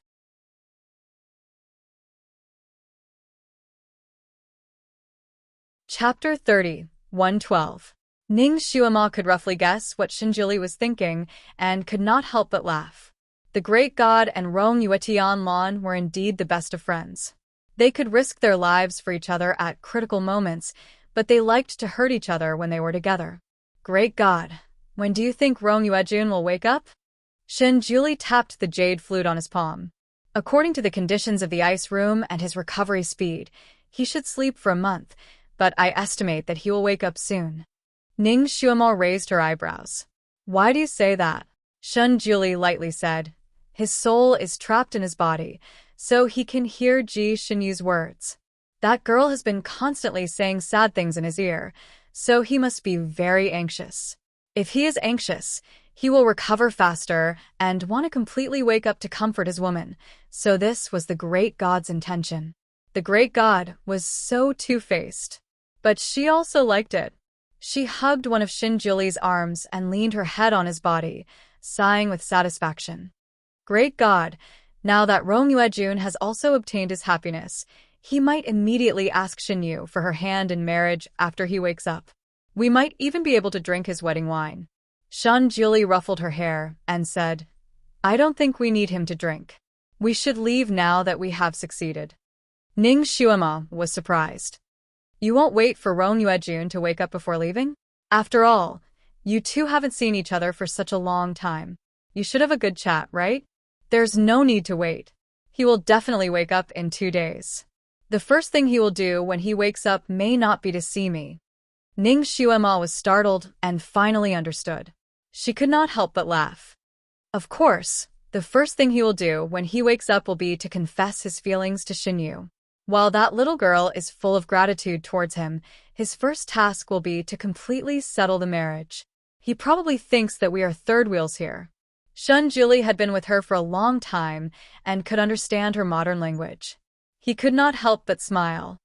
That's right, he will definitely choose his lover over his friends. We don't want to be third wheels here. Let's go now. Before he could finish his sentence, a clear voice rang out from the coconut forest behind him. Who said that I value women over friends? Supreme Divinity, the first thing I did when I woke up was to look for you. Ning Xuema turned her head and saw Rongyue Tian walking out from the coconut grove with Ji Shinhua by his side. He seemed to be in a good mood. Although his face was still slightly pale, he was glowing. Unexpectedly, he was 2 days earlier than Xin Julie had predicted. It seemed like Ji Shinyu's nagging by his bedside had stimulated the full potential of his soul's recovery. The power of love is indeed great. Xin Julie raised an eyebrow and glanced at him lightly. You actually didn't put a girl before a friend. Rongyue Tianlan's smile was flirtatious. Friendship and love do not conflict. Besides, Xinyu is not that kind of person who haggles over every ounce. Supreme Divinity, you came at the right time that day. It's really better to come at the right time than to come early. If you came a moment later, you wouldn't have been able to see me. Ning Xuema sighed. It's not a coincidence. The great god predicted that you would be in trouble, so he rushed over in advance. Rongyu Tianlong knocked his head with his fan. That's right, I forgot that Supreme Divinity's divination skills are top-notch. Shunjuli's voice was faint. It's not top-notch now. I predicted that you would have a great tribulation 2 days later, but your tribulation came 2 days earlier. Chapter 30:113. There was still a small mistake, and this was because his martial arts had not fully recovered. Rongju Shinlong smiled. In any case, it's not too late. I can't repay you for saving my life. How about I play a game of chess with you? Shinjuli, Ning Xuema. There was a big tree that looked like a canopy, covered with fiery red maple leaves. A chess table was set up under the tree, and the black and white pieces were fighting fiercely on the chessboard. Shinjuli and Rongju Shinlong sat opposite each other. Both of them had a cup of tea in their hands and a few plates of exquisite pastries on the small table next to them. Once these two people started playing chess, they acted as if there was no one else around. Ning Xuema pulled Ji Xinyu aside to chat to pass the time. They chatted happily. Shinjuli was very satisfied with the chess game this time. Rongju Shinlong had a wide range of hobbies and interests and was easily attracted by some external things. So when he played chess with him, he would occasionally be distracted. If he did not play chess with full concentration, he would not be able to perform as well as he should. But this time, Rongju Shinlong was really focused. After playing chess for half a day, he did not even look at his fiancée. After 3 games, Shinjuli won 2 out of 3 games and Rongju Shinlong won 1 game. He rolled up his sleeves and said, "Again." Shinjuli looked at Rong Yuejuan's pale face and slowly took a sip of tea. He put the teacup on the table and said, "Rong Yuejun, what else do you want from me? Tell me now." Rongju Shinlong raised his eyebrows, then smiled and sighed. "Nothing can be hidden from you, Divine Lord. I do have 2 things to ask of you." Shinjuli looked at him with a faint smile. 2 things? Rongyue Tianlong said sincerely, "These 2 things are indeed very difficult for me, but in the hands of the Divine Lord, it's a piece of cake. Stop flattering. Be specific." Shinjuli did not buy it. The 2 things that Rongju Shinlong asked for were indeed a piece of cake for Shinjuli. The first thing was to resurrect Ji Xinyu's 5th senior brother. The second thing was to gather a part of the sect Master Zi Yun's soul for reincarnation. Ji Xinyu, who was chatting with Ning Xuema, froze when she heard the second thing Rongju Shinlong said. She did not expect him to ask for this. She looked up at him, and warmth in her heart.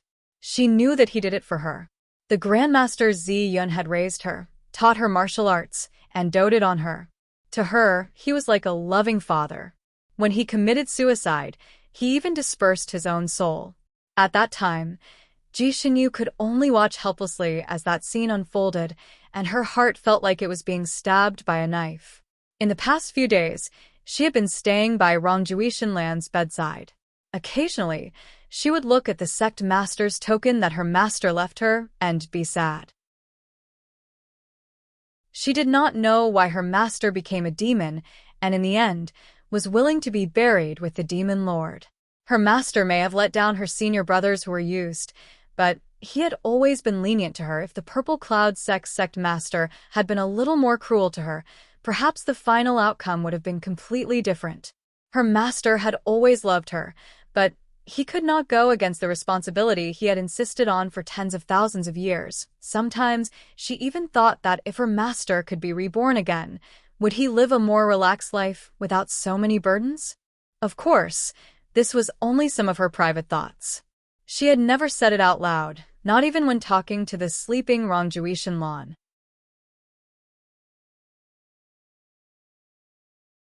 Chapter 30:114. However, she didn't expect that Rongyu Tianlong was like a roundworm in her stomach and had thought of everything for her. Shinjuli drank the tea Rongyu Tianlong gave him and agreed. Rongyu Tianlong didn't expect Shinjuli, who had always been difficult to talk to agree so readily. He was a little surprised for a moment. "Are you curious why I agreed to save Ziyin?" Xiao Xian is indeed a little puzzled. I originally prepared some words to chat with you. Romuald Tianlong smiled bitterly and shook his head, causing the draft he had prepared in his stomach to be unable to be put to use. Ziyan has done a lot of good things on this continent. He didn't really do much this time, so he shouldn't die. He should be given a chance to be reborn. However, I will completely erase the memories of this life for him. When he is reborn, he will be a brand new person. After Xin Juli settled these two matters, he left with Ning Xuema. Before he left, he drank the most precious wine in Romuald Tianlong's storage space. He would treat it as drinking their wedding wine. The cloud path was long. Xin Juli and Ning Xuema flew hand in hand through the vast sea of stars. On the way, Ning Xuema asked Xin Juli a question. Great God, I talked to Xin Juli. She still hasn't recovered her memories of Gu. Will she never recover them? Xin Juli nodded slightly. She will never remember. Gu is not the reincarnation of her soul, but the reincarnation of her obsession. When her obsession disappears, Gu will naturally cease to exist. Gu's memories will not return to Ji Xinyue. Actually, there's no need to be so calculative. Romuald doesn't like her because she is Gu. Ning Xuema nodded. That's true. Oh right, great God. After you gathered sect master Ziyun's soul, did you see his memories of why he became a demon? I keep feeling that it's quite surprising that someone like him would be so loyal to Xiejuk. Xin Juli pondered for a moment and sighed softly. He became obsessed because of a relationship. Xiejuk was the orphan of a woman he loved deeply, but failed to live up to. He promised that woman that he would protect her child for the rest of his life. Ning Xuema stopped asking. Perhaps the story of Grandmaster Ziyun was also a bloody one. But so what? It was a tragedy in the end. Now that the dead were gone, no matter what enmity they had, it was time to put an end to it. The journey back to the Tianxi continent was long. When they came here, Ning Xuema didn't have time to appreciate the beautiful scenery along the way. Now that they were going back leisurely, Ning Xuema wanted to take a stroll. Seeing a beautiful golden planet on the left, Ning Xuema suggested that they take a stroll on that planet. Xin Juli naturally complied with her, and the two of them landed on the small planet. The small planet was not big, and it looked very beautiful from the sky. However, when they were on the surface, they realized that it was a desolate and lifeless planet without any signs of life. There were large golden rocks everywhere on the planet, and each of them shone like gold. However, they were not gold, but rocks. When Ning Xuema landed, she pulled Xin Juli to take a look around excitedly. However, after walking for 2 hours, she felt a little tired. No matter how beautiful the scenery was, it would be visually tiring if it was always the same. Ning Xuema and Xin Juli sat down on a large rock and sighed. This planet is really good-looking but useless. Whoever lands on this planet and can't get out will be miserable. There isn't even a snake, insect, rat, or ant.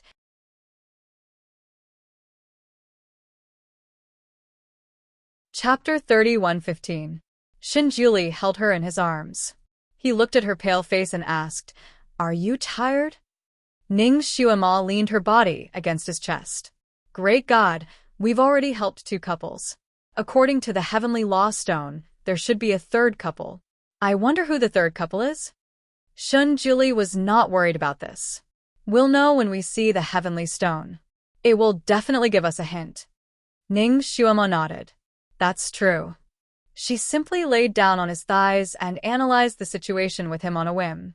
"Great God, did you notice that the couples we helped were all previously acquainted? Will the 3rd couple be someone we know too? Who could it be?" Xin Juli played with a strand of her hair with his finger and said casually, Who do you want it to be?" Ning Xuema paused and glanced at him. "I already said that you're not allowed to be jealous." Xin Juli was silent for a moment. "You want to help Xue Ilan?" The guru was indeed the guru. He was so considerate. Ning Xuema hugged his arm. "Guru, you understand. There's nothing between Xue Ilan and I, but he was my friend and helped me a lot. I still hope that he can be happy." Xin Juli thought for a moment and suddenly smiled. "Actually, I also hope that he can be happy. He could only be relieved if that guy had someone else in his heart. Ning Xuema's eyes lit up. Really? Of course. Shun Jiuli's expression was sincere. He pulled her up and said, "All right, we've rested enough. It's time for us to look for the third pair of missions. After completing the third pair, we can return to the mythical continent." Ning Xuema immediately thought of her son when he mentioned the mythical continent. She felt like a cat was scratching her heart. "Okay, let's go now."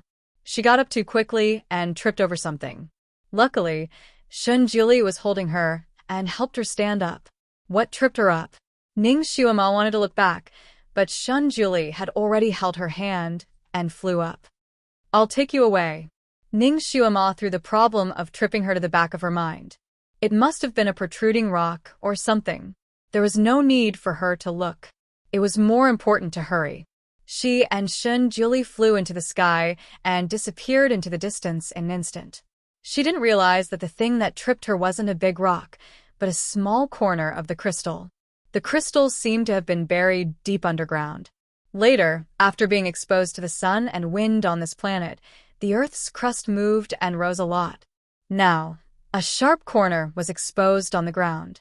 If one didn't look carefully, they wouldn't notice it. The volume of this crystal seemed to be very large. Only a small part of it was exposed from the ground. Even though it tripped Ning Xuema, the Devil Master, it still remained motionless. After Shun Juli flew away from the planet, he looked back and frowned slightly. Ning Xuema didn't see the thing that tripped her because she was thinking about something, but he saw it clearly. It was a crystal coffin. He gathered Shui Elan's soul and remolded it. After that, he sealed him in a crystal coffin and threw it on a green planet full of vitality. He let it wait for the fated person to open it. But he didn't know why this crystal coffin appeared here and was almost seen by Ning Xuema. Shun Juli put a curse on the crystal coffin. The first person to open the coffin and save him would be the fated person after his rebirth. If Ning Xuema saw it and opened the coffin to save him, wouldn't they be entangled again?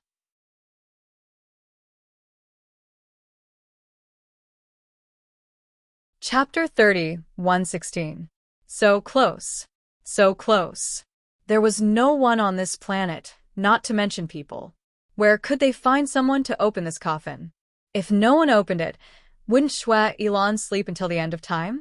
Moreover, this planet was on the way between the Tianxi continent and the Fanning continent. What if one day Ning Xuema came alone and rested on this planet? He paused in the air and told Ning Xuema, "Wait for me for a moment." Then, Ning Xuema was surprised to find that Shun Juli began to cast a spell in the air. A colorful light was emitted from his palm and directly hit the small golden planet they had just left. Ning Xuema didn't know what he was going to do, but she didn't want to disturb him. She stood aside and watched with interest. Then, she was surprised to find that the inconspicuous golden planet that couldn't be any smaller had left its original orbit like a meteor, flying into the distance. Ning Xuema was confused. "Guru, what are you doing?" This small planet didn't offend the guru, did it? What was the meaning of kicking him away? "It tripped you," Shun Juli answered casually. Ning Xuema was speechless. Shun Juli looked at her expression carefully. "Are you not touched?" Ning Xuema hugged his arm and made a very touched expression. "I am touched." Tears are falling. Why did she feel that things were not so simple? She raised her head and looked at the planet that was flying away. Suddenly, her eyes widened. There was a black whirlpool in front of the planet. A black hole. The black hole that had sucked her into it. The planet fell directly into the whirlpool and disappeared in an instant. Ning Xuema was speechless. She knew that the small planet would never come back. She remembered that on the other side of the whirlpool was the place where she used to live, Earth. This small planet wouldn't fly over and collide with Earth, right? On second thought, it shouldn't be. On the other side of the vortex was an extremely vast starry sky. Who knew how many planets there were? Earth was just a drop in the ocean there. How could it be so easy to bump into it? Thinking of this, she felt relieved. When Shun Juli saw the planet flying into the black vortex, he couldn't help but rub his eyebrows. He didn't expect the black vortex to appear at this time. He had cast a spell on this small planet. Once it entered the atmosphere of other planets, it would automatically burn up. However, the crystal coffin wouldn't. It would still be fine. He originally wanted to throw the crystal coffin to a rich continent far away, creating an opportunity for Shui-Ilan, but he didn't expect now. Even if he wanted to get that small planet back, it was impossible. Rongyue Tianlan's future was completely up to fate. Hopefully, he did not fall into the prehistoric civilization. Yellow sand was everywhere. This was a famous desert on Earth. It was a place of adventure for explorers, and also a place of death.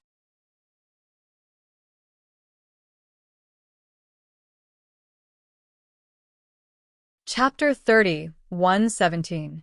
The person on the bed showed no signs of waking up. Ji Xinyue stared blankly at the sleeping face of the person on the bed, feeling as if a knife was being twisted in her heart. For her, everything he did was for her sake.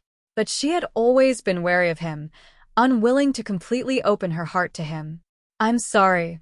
She held the hand of the person on the bed and pressed her small face against his palm. "Rongyue-jun, can you wake up? I'm scared. Scared that you won't wake up again. Scared that you will abandon me. Scared that you won't want me anymore. Rongyue-jun, as long as you wake up, I will marry you immediately," she murmured. The palm under her face suddenly moved slightly. The movement was subtle, but it was sensed by her sensitive senses. Ji Xinyue's body stiffened, as if she was dreaming. She didn't dare to move, holding her breath to sense him. His fingers moved again, but this time, the movement was much larger. Ji Xinyue's heart felt as if it had been struck by a large hammer. She slowly raised her head, her eyelashes trembling as she looked at him. His eyes were still closed, and even his chest couldn't be seen rising and falling. Ji Xinyue's heart, which had just been raised by surprise, suddenly fell back down. She was indeed hysterical, or perhaps she was too eager for him to wake up, so, Rongyue-shinlin, Rongyue-shinlin. Even though she knew that he wouldn't hear her, she still wanted to call out his name. For the past 1,000 years, this name had been a sore point for her. Whenever it was mentioned, she would panic, so she didn't want to mention it at all. But now, when she said this name, her heart felt sweet and sour, as if it was being warmed. She couldn't help but lie on his chest, and then she heard his heartbeat. Her whole body stiffened, and she leaned her ear against his chest to listen carefully. "Calling me husband, why are you still calling me by my full name at this time?" A low and clear voice suddenly sounded from the top of her head. Ji Xinyue suddenly raised her head, but before she could see his face clearly, her wrist was grabbed by someone, and then her body flew into the air. By the time she regained her senses, she was already lying on the bed with a burning hot body covering her body. She opened her eyes wide and looked at him, who was half supporting her body, but still holding her under his body. She was surprised at first. "You're awake." Then she blushed. "Don't press on me."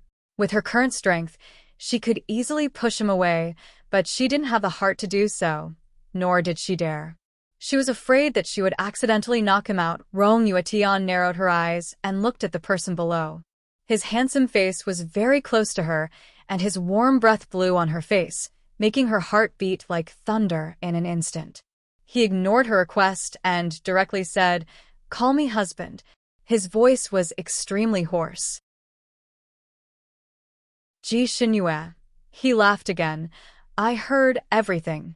"Xinyue, you said that you would marry me once I woke up." Ji Xinyue glared at him. "So you woke up a long time ago?" But he deliberately knocked her unconscious to deceive her? "Actually, I can hear everything you said, but I can't wake up." Rongyue whispered in her ear. "So, don't even think about reneging on your debt." His scorching aura was too strong, causing Ji Xinyue's ears to turn red. She stuttered. "No, I won't go back on my word." "You can leave first." Rongyue smiled slightly. "All right." She lowered her head and kissed him fiercely. This kiss was so hot that it was suffocating. After a while, Ji Xinyue's body went soft, and she wanted to push him away.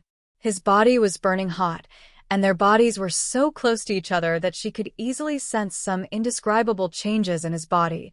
He did not hide his body's true desire, and even rubbed against her, his eyes were as deep as a whirlpool, and there were flames dancing in the center of the whirlpool. His gaze also did not hide his desire for her. "Shinyu, I want you." His voice was hoarse. No.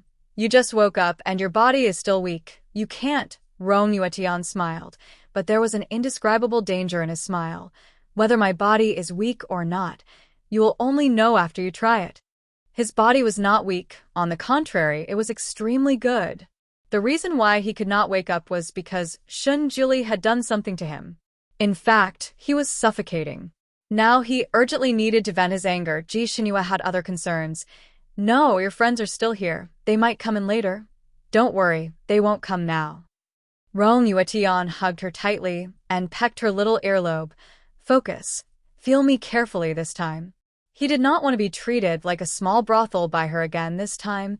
Both of them were awake and deeply in love with each other, and the love at this time was the real ecstasy. Reality proved that this man was not weak.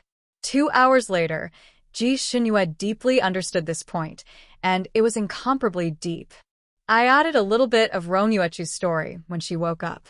Just treat it as a little candy. I hope everyone will like it. Mwah.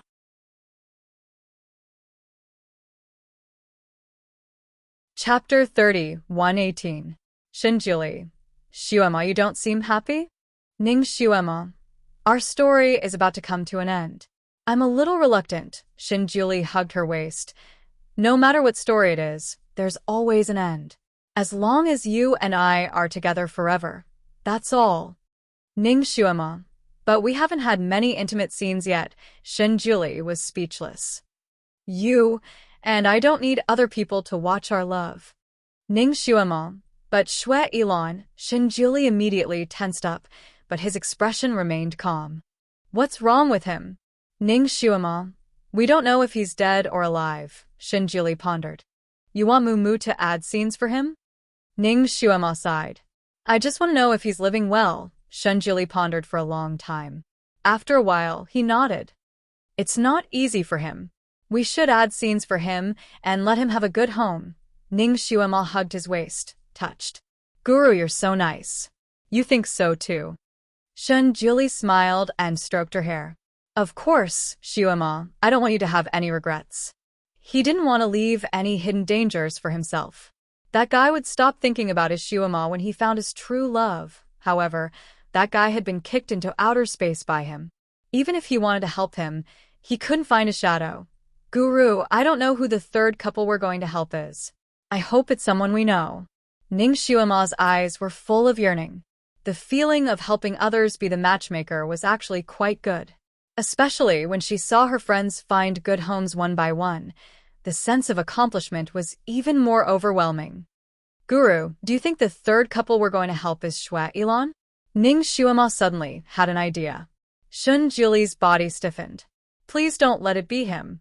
Otherwise, wouldn't he and Shuema also have to enter that black vortex? He calmly pulled her into his arms and changed the topic. Do you miss Mo? Ning Shuema replied without hesitation. Of course. She thought of her son, even in her dreams. They had left him on that continent at such a young age. She didn't know how he was doing. Was he being bullied? Then let's return to the Tianci continent to find the Heavenly Tao Stone and see what the third pair of missions are. Okay.